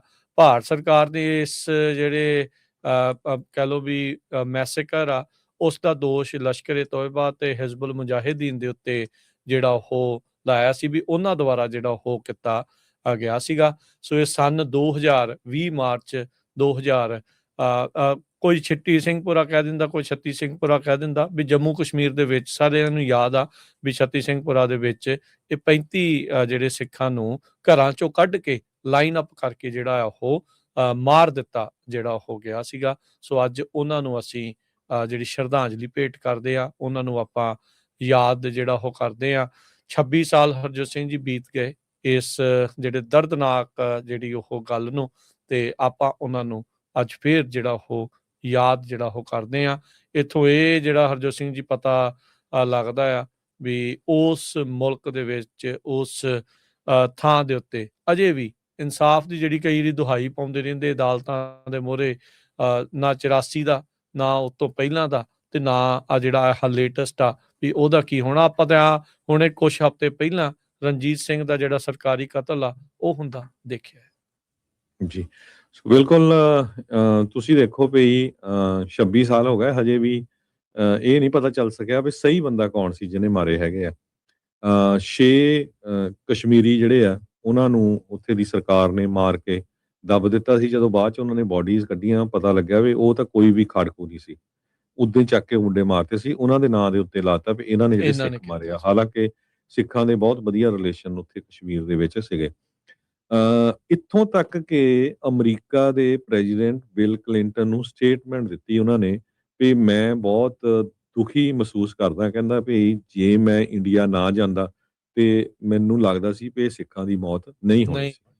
ਉਹ ਅੰਦਰ ਖਾਤੇ ਵਿੱਚ ਉਹਨਾਂ ਨੂੰ ਸੀਗਾ ਵੀ ਇਹ ਭਾਰਤ ਦੇ ਦੁਆਰਾ ਹੀ ਰਚਿਆ ਗਿਆ ਢੋਂਗ ਸੀਗਾ, ਉਹਨਾਂ ਨੇ ਹੀ ਇਹ ਕਤਲ ਜਿਹੜੇ ਉਹ ਕੀਤੇ। ਤੇ ਸਾਡਾ ਖਬਰਾਂ ਦਾ ਸਮਾਂ ਵੀ ਸਮਾਪਤੀ ਵਾਲਾ, ਪਰ ਜਾਂਦੇ ਜਾਂਦੇ ਦੱਸਦੇ ਜਾਈਏ ਕੱਲ ਨੂੰ ਇਮੀਗ੍ਰੇਸ਼ਨ ਦਾ ਸ਼ੋਅ ਆ, ਉਹਦੇ ਚ ਆਪਾਂ ਕਾਲਸ ਨਹੀਂ ਲੈ ਸਕਾਂਗੇ। ਸ਼੍ਰੀ ਸ਼ਰਮਾਨ ਨੂੰ 9:15-20 ਤੇ 15 ਮਿੰਟ ਤੇ ਸਟਾਰਟ ਹੁੰਦਾ ਹੈਗਾ। ਤੇ ਜਿੰਨੇ ਵੀ ਸਰੋਤੇ ਪਰ ਸੁਣਿਓ ਜ਼ਰੂਰ, ਕਿਉਂਕਿ ਬਹੁਤ ਤੇਜ਼ੀ ਦੇ ਨਾਲ ਇਮੀਗ੍ਰੇਸ਼ਨ ਦੇ ਵਿੱਚ ਚੇਂਜਸ ਹੋ ਰਹੀਆਂ ਹੈਗੀਆਂ। ਕੀ ਕੁਝ ਅਪਡੇਟ ਆ ਉਹ ਅਟਾਰਨੀ ਜੇ ਤਿਰਕੀਆਣਾ ਹੁਣੀ ਲੈ ਕੇ ਆਉਂਦੇ ਹੈਗੇ ਆ, ਨਾਲ ਰਾਜਕਨਵੀਰ ਸਿੰਘ ਹੁਣੀ ਹੁੰਦੇ ਆ। ਤੇ ਕੱਲ ਨੂੰ ਆਪਾਂ ਸਾਰਿਆਂ ਨੇ ਪਹੁੰਚਣਾ ਹੈਗਾ ਮਡੇਰੇ। ਮਡੇਰੇ ਦੇ ਵਿੱਚ ਕਿਸਾਨ ਮੇਲਾ ਹੋ ਰਿਹਾ। ਜਿੰਨੇ ਵੀ ਫਾਰਮਰਸ ਹੈਗੇ ਆ ਆਪਣੇ, ਤੁਸੀਂ ਫਾਰਮਿੰਗ ਦੇ ਸੰਬੰਧ ਦੇ ਵਿੱਚ ਕੋਈ ਵੀ ਜਾਣਕਾਰੀ ਲੈਣੀ ਆ, ਉਹ ਤੁਸੀਂ ਥੋੜੀ ਡਿਟੇਲਸ ਦੱਸ ਦਿਓ। ਜਿਹੜੇ ਘਰਾਂ 'ਚ ਵੀ ਆਪਾਂ ਸਬਜ਼ੀਆਂ ਲਾਣੇ ਜਾਂ ਹੋਰ, ਤੁਹਾਨੂੰ ਬਹੁਤ ਵਧੀਆ ਜਾਣਕਾਰੀ ਉੱਥੇ ਹਾਂਜੀ ਐਕਸਪਰਟ ਹੋਣੇ ਆ, ਬਹੁਤ ਸਾਰੇ ਮਹਿਕਮੇ ਹੋਣੇ ਆ, ਗ੍ਰਾਂਟਸ ਦੇ ਬਾਰੇ ਪਤਾ ਲੱਗਣਾ ਆ ਤੁਹਾਨੂੰ ਕੋਈ, ਕਿਉਂਕਿ ਬਹੁਤ ਦੇਖੋ ਆਪਣੇ ਜਿਹੜੇ ਪੰਜਾਬੀ ਆ ਉਹਨਾਂ ਦਾ ਇਹ ਸੁਭਾਅ ਆ ਮਿੱਟੀ ਦੇ ਨਾਲ ਜੁੜੇ ਰਹਿਣਾ। ਮਿੱਟੀ ਦੇ ਨਾਲ ਜੁੜੇ ਰਹਿਣ ਦਾ ਇੱਥੇ ਭਾਵ ਇਹ ਹੁੰਦਾ ਵੀ ਕੋਈ ਨਾ ਕਿਸੇ ਨੂੰ ਹੁੰਦਾ ਵੀ ਚੱਲ ਕਿਤੇ ਕੋਈ ਜ਼ਮੀਨ ਖਰੀਦ ਹੋ ਜਾਵੇ, ਜਾਂ ਜੇ ਕਿਸੇ ਕੋਲ ਹੈਗੀ ਆ ਵੀ ਇੱਥੇ ਆਪਾਂ ਕੀ ਲਾਇਆ ਜਿਹੜਾ ਹੋ ਜਾ ਸਕਦਾ, ਵੀ ਮੋਨੋਕਲਚਰ ਕਰਨਾ ਆ, ਫਰੂਟ ਲਾਉਣੇ ਆ, ਬਦਾਮ ਲਾਉਣੇ ਆ, ਸੌਗੀ ਲਾਉਣੀ ਆ, ਕੁਛ ਵੀ ਜਿਹੜਾ ਉਹ ਲਾਉਣਾ ਆ ਉਹਦੇ ਬਾਰੇ, ਜਾਂ ਜੇ ਕਿਸੇ ਨੇ ਸਬਜ਼ੀਆਂ ਹਾਈ ਟਨਲ ਦਾ ਕੰਮ ਕਰਨਾ ਆ ਜਾਂ ਕੁਛ ਇਦਾਂ ਦੀਆਂ ਚੀਜ਼ਾਂ ਕਰਨੀਆਂ ਆ, ਤਾਂ ਉਹਦੇ ਬਾਰੇ ਵੀ ਉੱਥੇ ਕਾਫੀ ਜ਼ਿਆਦਾ ਤੁਹਾਨੂੰ ਜਾਣਕਾਰੀ ਜਿਹੜੀ ਇਸ ਦੇ ਵਿੱਚ ਮਿਲੇਗੀ। ਸੋ ਆਪਾਂ ਸਾਰਿਆਂ ਨੂੰ ਜਿਹੜੀ ਉਹੀ ਬੇਨਤੀ ਕਰਦੇ ਹਾਂ ਵੀ ਕੱਲ ਮਡੇਰਾ ਗੁਰਦੁਆਰਾ ਸਾਹਿਬ 23249 ਐਵੀਨਿਊ 14 ਮਡੇਰਾ ਦੀਆਂ ਉੱਥੇ ਦੀ ਜਿਹੜੀ ਖੁੱਲੀਆਂ ਗਰਾਊਂਡਸ ਦੇ ਵਿੱਚ ਇਹ ਜਿਹੜਾ ਕਿਸਾਨ ਮੇਲਾ ਜੋ ਪਿਛਲੀ ਵਾਰੀ ਵੀ ਉੱਥੇ ਹੀ ਲੱਗਾ ਸੀ, ਇਸ ਵਾਰੀ ਵੀ ਉੱਥੇ ਹੀ ਹੋਣਾ ਆ। ਸੋ ਪੰਜਾਬੀਆਂ ਦੇ ਦੁਆਰਾ ਪੰਜਾਬੀ ਅਮਰੀਕਨ ਗਲੋਬਲ ਗਰੁੱਪ ਮੁੱਖ ਤੌਰ ਦੇ ਉੱਤੇ ਇਸ ਮੇਲੇ ਨੂੰ ਜਿਹੜਾ ਉਹ ਕਰਾ ਰਹੇ ਆ। ਸੋ ਉੱਥੇ ਆਓ, ਖਾਸ ਕਰਕੇ ਫਿਊਚਰ ਫਾਰਮਿੰਗ ਦਾ ਫਿਊਚਰ ਕਿੱਦਾਂ ਦਾ ਰਹਿਣ ਵਾਲਾ ਆ, ਕਿਵੇਂ ਅੱਗੇ ਇਨਪੁਟ ਕਾਸਟ ਤੁਸੀਂ ਕਿੱਦਾਂ ਘਟਾ ਸਕਦੇ ਆ, ਕੋਈ ਬਿਮਾਰੀਆਂ ਪੈ ਰਹੀਆਂ ਨੇ, ਸੋਇਲ ਦੀ ਹੈਲਥ, ਪਾਣੀ ਦੀ ਹੈਲਥ, ਆਟੋਮੇਸ਼ਨ ਦੇ ਉੱਤੇ AI ਦੀ ਇੰਟੀਗ੍ਰੇਸ਼ਨ ਨੂੰ ਲੈ ਕੇ ਉਹ ਕਾਫੀ ਜ਼ਿਆਦੀਆਂ ਚਰਚਾਵਾਂ ਜਿਹੜੀਆਂ ਉੱਥੇ ਹੋਣੀਆਂ ਆ। ਸੋ ਜ਼ਰੂਰ ਪਹੁੰਚਿਓ। ਸਵੇਰੇ 9:30 ਵਜੇ ਇਹ ਜਿਹੜਾ ਮੇਲਾ ਸ਼ੁਰੂ ਹੋਣਾ ਆ, ਕਿਸਾਨ ਮੇਲਾ ਪੰਜਾਬੀਆਂ ਦੇ ਦੁਆਰਾ, ਪੰਜਾਬੀ ਅਮਰੀਕਨ ਗਲੋਬਲ ਗਰੁੱਪ ਦੇ ਦੁਆਰਾ, ਮਡੇਰਾ ਗੁਰਦੁਆਰਾ ਸਾਹਿਬ 23249 ਐਵੀਨਿਊ 14 ਮਡੇਰਾ। ਇੱਥੇ ਜਿਹੜਾ ਸਾਰੇ ਜਣੇ ਪਹੁੰਚਿਓ, ਅਸੀਂ ਵੀ ਉੱਥੇ ਪਹੁੰਚਾਂਗੇ। ਸੋ ਇਸੇ ਕਰਕੇ ਇਸੇ ਚੱਕਰ ਦੇ ਵਿੱਚ ਹੀ ਜਿਹੜਾ ਹਰਜੋਤ ਸਿੰਘ ਜੀ ਆਪਾਂ ਕਾਲਸ ਵੀ ਕਹਿ ਸਕਦੇ ਹਾਂ ਵੀ ਨਹੀਂ ਲੈ ਹੋਣੀਆਂ, ਤੇ ਪਰ ਪ੍ਰੋਗਰਾਮ ਜਿਹੜਾ ਉਹ ਇਮੀਗ੍ਰੇਸ਼ਨ ਵਾਲਾ ਉਹ ਜ਼ਰੂਰ ਹੋਊਗਾ, ਉਹ ਤੁਸੀਂ ਸੁਣਿਓ। ਤੇ ਇਮੀਗ੍ਰੇਸ਼ਨ ਵਾਲੇ ਪ੍ਰੋਗਰਾਮ ਤੋਂ ਪਹਿਲਾਂ 9 ਵਜੇ ਨਵਾਂ ਪ੍ਰੋਗਰਾਮ ਆਪਾਂ ਸ਼ੁਰੂ ਕੀਤਾ ਹੈ, gateway to college. Higher education ਦੇ ਵਿੱਚ ਜਿਨ੍ਹਾਂ ਦੇ ਨਿਆਣੇ ਹਾਈ ਸਕੂਲ ਦੇ ਵਿੱਚ ਆ, ਜਾਂ ਜਿਹੜੇ ਨਵੇਂ ਇਮੀਗ੍ਰੈਂਟ ਹੋ 8ਵੀਂ ਕੇ ਆ। 9ਵੇਂ ਗ੍ਰੇਡ 'ਚ ਵੀ ਹੈਗੇ ਆ ਰਾਜਕਨਵੀਰ ਸਿੰਘ ਜੀ। ਸੋ ਉਹ ਆਪਾਂ 3 ਬਹੁਤ ਹੀ ਪ੍ਰੋਫੈਸ਼ਨਲ ਸਾਡੇ ਨਾਲ ਜਿਹੜੇ ਹੋਸਟ ਜੁੜੇ ਹੈਗੇ ਆ। ਮਡੇਰਾ ਕਾਲਜ ਤੋਂ ਉੱਥੇ ਦੇ ਵਾਈਸ ਪ੍ਰੈਜ਼ੀਡੈਂਟ ਵਾਈਸ ਪ੍ਰੈਜ਼ੀਡੈਂਟ ਆ ਗੁਰਵਿੰਦਰ ਹਰਪ੍ਰੀਤ ਕੌਰ ਸੰਘਾ ਸੰਘਾ। ਜੀ। ਉਹ ਪਹਿਲਾਂ ਫਰੀਮੌਂਟ ਗੁਰਦੁਆਰੇ ਸਾਹਿਬ ਕਾਫੀ ਲੰਮਾ ਸਮਾਂ ਟ੍ਰੇਨਿੰਗ ਦਿੰਦੀ ਰਹੀ ਵੀ ਕਿਸ ਤਰ੍ਹਾਂ ਕਾਲਜਿਸ ਜਾਣਾ ਹੈ। ਕੋਵਿਡ ਦੇ ਵਿੱਚ ਉਹ ਇਹ ਉਹੀ ਹੈ ਜਿਸ ਨੇ ਉੱਥੇ ਮਦਦ ਕੀਤੀ ਸੀ ਕਾਫੀ। ਸੋ ਖੁਦ ਸਟੈਨਫੋਰਡ ਯੂਨੀਵਰਸਿਟੀ ਤੇ ਇਲੀਨਾਇਸ ਯੂਨੀਵਰਸਿਟੀ ਦੇ ਮਾਸਟਰਸ ਉਹਨਾਂ ਨੇ ਕੀਤੀ ਹੋਈ ਹੈਗੀ ਆ। ਤੇ ਇਸੇ ਤਰ੍ਹਾਂ ਇੱਕ ਹੋਰ ਆਪਣੇ ਭਰਾ ਹੈਗੇ ਆ ਮਿਲਪੀਟਸ ਤੋਂ, ਉਹਨਾਂ ਨੇ ਬਹੁਤ ਮਿਹਨਤ ਕੀਤੀ ਆ। ਸੋ ਉਹਨਾਂ ਦੇ ਜਿਹੜੇ ਸ਼ੋਅ ਤੁਹਾਡੇ ਬੱਚੇ 8ਵੀਂ 9ਵੀਂ 10ਵੀਂ ਕਲਾਸ 'ਚ ਪੜ੍ਹਦੇ ਆ, ਉਸੇ ਟਾਈਮ ਤੋਂ ਹੀ ਕਿਸ ਤਰ੍ਹਾਂ ਤਿਆਰੀ ਕਰਨੀ ਆ ਵੀ ਉਹ ਵਧੀਆ ਯੂਨੀਵਰਸਿਟੀ ਦੇ ਵਿੱਚ ਜਾਣ। ਸਾਡਾ ਹੁਣ ਅਮਰੀਕਾ 'ਚ ਆ ਗਏ ਆ, ਹੁਣ ਸਾਡਾ ਉੱਧਰ ਨਹੀਂ ਧਿਆਨ ਚਾਹੀਦਾ ਵੀ ਆਪਾਂ ਛੋਟੇ ਬਿਜ਼ਨਸ ਲੈ ਲੈ, ਆਹ ਕਰ ਲੈ। ਹਾਂ ਨਹੀਂ, ਠੀਕ ਆ, ਉਹ ਕਰੋ, ਪਰ ਉਹ ਵੀ ਹਰ ਕਰੋ, ਇੱਕ ਨਾਲ ਜਾਂ ਹਾਇਰ ਐਜੂਕੇਸ਼ਨ ਵੀ ਲੈਣੀ ਆ। ਹਰ ਇੱਕ ਬੱਚਾ ਸਾਡਾ ਜਿਹੜਾ ਕਾਲਜ ਦਾ ਗ੍ਰੈਜੂਏਟ ਹੋਣਾ ਚਾਹੀਦਾ। ਬਾਅਦ ਦੇ ਵਿੱਚ ਚਾਹੇ ਤੁਸੀਂ ਬਿਜ਼ਨਸ ਕਰੋ, ਕੁਝ ਵੀ ਕਰੋ, ਗ੍ਰੈਜੂਏਸ਼ਨ ਹੋਣੀ ਬਹੁਤ ਜ਼ਰੂਰੀ ਆ। ਉਹਦੇ ਨਾਲ ਅਕਲ ਬਹੁਤ ਆਉਂਦੀ ਹੈਗੀ ਆ। ਸੋ ਸਾਰਿਆਂ ਨੂੰ ਬੇਨਤੀ ਆ, ਬਹੁਤ ਹੀ ਪ੍ਰੋਫੈਸ਼ਨਲ ਜਿਹੜੇ ਇਹ ਬੰਦੇ ਆਪਾਂ ਲੈ ਕੇ ਆ ਰਹੇ ਆ। ਸੋ ਹਰ ਸੈਚਰਡੇ 9 ਤੋਂ 9:30 ਵਜੇ ਤੱਕ ਉਹਨਾਂ ਦਾ ਪ੍ਰੋਗਰਾਮ ਹੋਇਆ ਕਰੂਗਾ ਗੇਟਵੇ ਟੂ ਕਾਲਜ। ਤੇ ਉਸ ਤੋਂ ਬਾਅਦ ਫਿਰ ਜੇ ਤਿਰਕੀ ਆਣਾ ਹੋਣਾ ਦਾ ਇਮੀਗ੍ਰੇਸ਼ਨ ਦਾ ਜਿਹੜਾ ਸ਼ੋਅ ਹੋਇਆ ਕਰੂਗਾ। ਸੋ ਹਰ ਇੱਕ ਪੇਰੈਂਟ ਜਿਹੜਾ ਪੰਜਾਬੀ ਰੇਡੀਓ USA ਸੁਣਦਾ ਜਾਂ ਜਿਨ੍ਹਾਂ ਦੇ ਬੱਚੇ ਸਕੂਲ ਦੇ ਵਿੱਚ ਆ, ਪਲੀਜ਼ ਮੇਕ ਸ਼ੋਰ ਕਰੋ ਕਿ ਉਸ ਪ੍ਰੋਗਰਾਮ ਸੁਣਨ ਨੂੰ, ਤਾਂ ਕਿ ਤੁਹਾਨੂੰ ਘਰ ਬੈਠਿਆਂ ਨੂੰ ਫਾਇਦਾ ਹੋ ਸਕੇ। ਕਾਰਨ ਕੀ ਆ ਵੀ ਪੰਜਾਬੀਆਂ ਦੇ ਵਿੱਚ ਅੱਜ ਤੱਕ ਮੈਂ ਕੋਈ ਦੇਖਿਆ ਨਹੀਂ ਵੀ ਕੋਈ ਉੱਦਾਂ ਦੀ ਜਿਹੜੀ ਆਰਗੇਨਾਈਜੇਸ਼ਨ ਹੋਵੇ ਉਹ ਬੱਚਿਆਂ ਨੂੰ ਤਿਆਰ ਕਰੇ ਵੀ ਹਾਂ ਅਸੀਂ ਇਸ ਯੂਨੀਵਰਸਿਟੀ ਜਾਣਾ, ਕਿੱਦਾਂ ਦਾ ਜਿਹੜਾ ਐਸੇ ਲਿਖਣਾ, ਕਿਹੜੇ ਸਕੋਰ ਚਾਹੀਦੇ ਆ, ਕੀ ਜਿਹੜੀਆਂ ਰਿਕੁਆਇਰਮੈਂਟ ਚਾਹੀਦੀਆਂ। ਜਿਹੜੀਆਂ ਹੋਰ ਕਮਿਊਨਿਟੀਜ਼ ਹੈਗੀਆਂ ਉਹਨਾਂ ਨੇ ਬਹੁਤ ਇਦਾਂ ਦੇ ਪ੍ਰੋਗਰਾਮ ਸੈੱਟ ਕੀਤੇ ਆ। ਹਾਂ, ਕੁਝ ਕੁ ਗੁਰਦੁਆਰਿਆਂ 'ਚ ਕੁਝ ਕੁ ਦਿਨ ਜਿਹੜੇ ਆ ਉਹ ਪ੍ਰੋਗਰਾਮ ਹੁੰਦੇ ਹੈਗੇ ਆ, ਪਰ ਬਾਹਲਾ ਜ਼ਿਆਦਾ ਨਹੀਂ ਹੁੰਦਾ। ਸੋ ਇਸ ਕਰਕੇ ਕਿਉਂਕਿ ਆਪਾਂ ਬਹੁਤ ਫੈਲੇ ਹੋਏ ਆ, ਜਿੱਥੇ ਕਿਤੇ ਵੀ ਤੁਸੀਂ ਰਹਿੰਦੇ ਆ, ਚਾਹੇ ਅਮਰੀਕਾ, ਕੈਨੇਡਾ, ਚਾਹੇ ਹੋਰ ਮੁਲਕਾਂ 'ਚ ਵੀ, ਆਪਣੇ ਬੱਚਿਆਂ ਨੂੰ ਅਮਰੀਕਾ ਦੀ ਯੂਨੀਵਰਸਿਟੀ ਦੇ ਵਿੱਚ ਕਿਸ ਤਰ੍ਹਾਂ ਤੁਸੀਂ ਦਾਖਲਾ ਕਰਵਾਉਣਾ ਚਾਹੁੰਦੇ ਆ, ਕੀ ਰਿਕੁਆਇਰਮੈਂਟ ਚਾਹੀਦੀਆਂ ਹਾਈ ਸਕੂਲ ਦੇ ਲਈ, ਉਹ ਸਾਰਾ ਕੁਝ ਤੁਹਾਨੂੰ ਹੁਣ ਹਰ ਹਫ਼ਤੇ ਉਹ ਜਿਹੜਾ ਸ਼ੋਅ ਅਸੀਂ ਲੈ ਕੇ ਆਇਆ ਕਰਾਂਗੇ ਹਰ ਸ਼ਨੀਚਰਵਾਰ 9 ਤੋਂ 9:30 ਵਜੇ।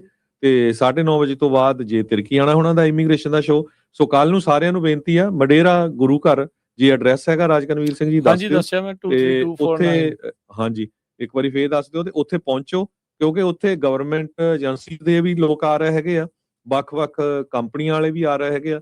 ਜੇ ਕੋਈ ਫਾਰਮਿੰਗ 'ਚ ਜਾਣਾ ਚਾਹੁੰਦਾ ਆ, ਖੇਤੀਬਾੜੀ ਦੇ ਵਿੱਚ, ਜਾਂ ਜੇ ਆਲਰੇਡੀ ਹੈਗਾ, ਪਲੀਜ਼ ਪਹੁੰਚੋ ਤਾਂ ਕਿ ਇਕੱਠੇ ਹੋ ਕੇ ਸ਼ੋਅ ਕਰ ਸਕੀਏ ਵੀ ਇੰਨੀ ਵੱਡੀ ਗਿਣਤੀ 'ਚ ਜਿਹੜੇ ਫਾਰਮਰਸ ਆ ਉਹ ਕੈਲੀਫੋਰਨੀਆ ਦੇ ਵਿੱਚ ਹੈਗੇ ਆ। ਜੀ ਬਿਲਕੁਲ। Address 23249 avenue 14 ਮਡੇਰਾ। ਸੋ ਸਵੇਰੇ 9:30 ਵਜੇ ਤੋਂ ਲੈ ਕੇ 1:30 ਵਜੇ ਤੱਕ ਇਹ ਮੇਲਾ ਹੈਗਾ ਆ। ਸੋ ਹੁਮ ਹੁਮਾ ਕੇ ਪਹੁੰਚੋ, ਦਿਨ ਵਧੀਆ ਸੋਹਣਾ ਜਿਹੜਾ ਉਹ ਲੱਗਣਾ ਆ। ਖੁੱਲੀਆਂ ਗਰਾਊਂਡਾਂ ਆ, ਹਵਾ ਹੁਵਾ ਚੱਲਦੀ ਹੁੰਦੀ ਆ, ਬੜੀ ਗਰਮੀ ਵਾਲਾ ਕੋਈ ਕੰਮ ਨਹੀਂ ਆ। ਬਾਕੀ ਗੁਰਦੁਆਰਾ ਸਾਹਿਬ ਦੇ ਵਿੱਚ ਹੋਣ ਕਰਕੇ ਲੰਗਰ ਦਾ ਜਿਹੜਾ ਉਹ ਪੂਰਾ ਪ੍ਰਬੰਧ ਜਿਹੜਾ ਉਹ ਰਹੇਗਾ। ਸੋ ਆਓ ਤੇ ਆ ਕੇ ਇਸ ਕਿਸਾਨ ਮੇਲੇ ਨੂੰ ਜਿਹੜਾ ਉਹ ਆਓ, ਬਹੁਤ ਸਾਰੇ ਵੈਂਡਰ ਵੀ ਜਿਹੜੇ ਉਹ ਉੱਥੇ ਆਏ ਹੋਣਗੇ। ਸੋ ਤੁਹਾਨੂੰ ਹੋਰ ਨਵੀਆਂ ਚੀਜ਼ਾਂ ਦਾ ਨਵੀਆਂ ਦੇ ਬਾਰੇ ਜਿਹੜਾ ਉਹ ਪਤਾ ਲੱਗੇਗਾ। ਸੋ ਲੈਂਦੇ ਹਾਂ ਜੀ ਹੁਣ ਆਪਾਂ ਇਜਾਜ਼ਤ, ਤੇ ਮੇਰੇ ਰਾਜਕਨਵੀਰ ਸਿੰਘ ਵੱਲੋਂ ਤੇ ਹਰਜੋਤ ਸਿੰਘ ਵੱਲੋਂ ਸਭ ਨੂੰ ਪਿਆਰ ਭਰੀ ਨਿੱਘੀ ਸਤਿ ਸ੍ਰੀ ਅਕਾਲ। ਜਿਉਂਦੇ ਵਾਸਤੇ ਰਹੋ, ਹੱਸਦੇ ਖੇਡਦੇ ਰਹੋ, ਸੁਣਦੇ ਰਹੋ, ਦੇਖਦੇ ਰਹੋ ਪੰਜਾਬੀ ਰੇਡੀਓ US।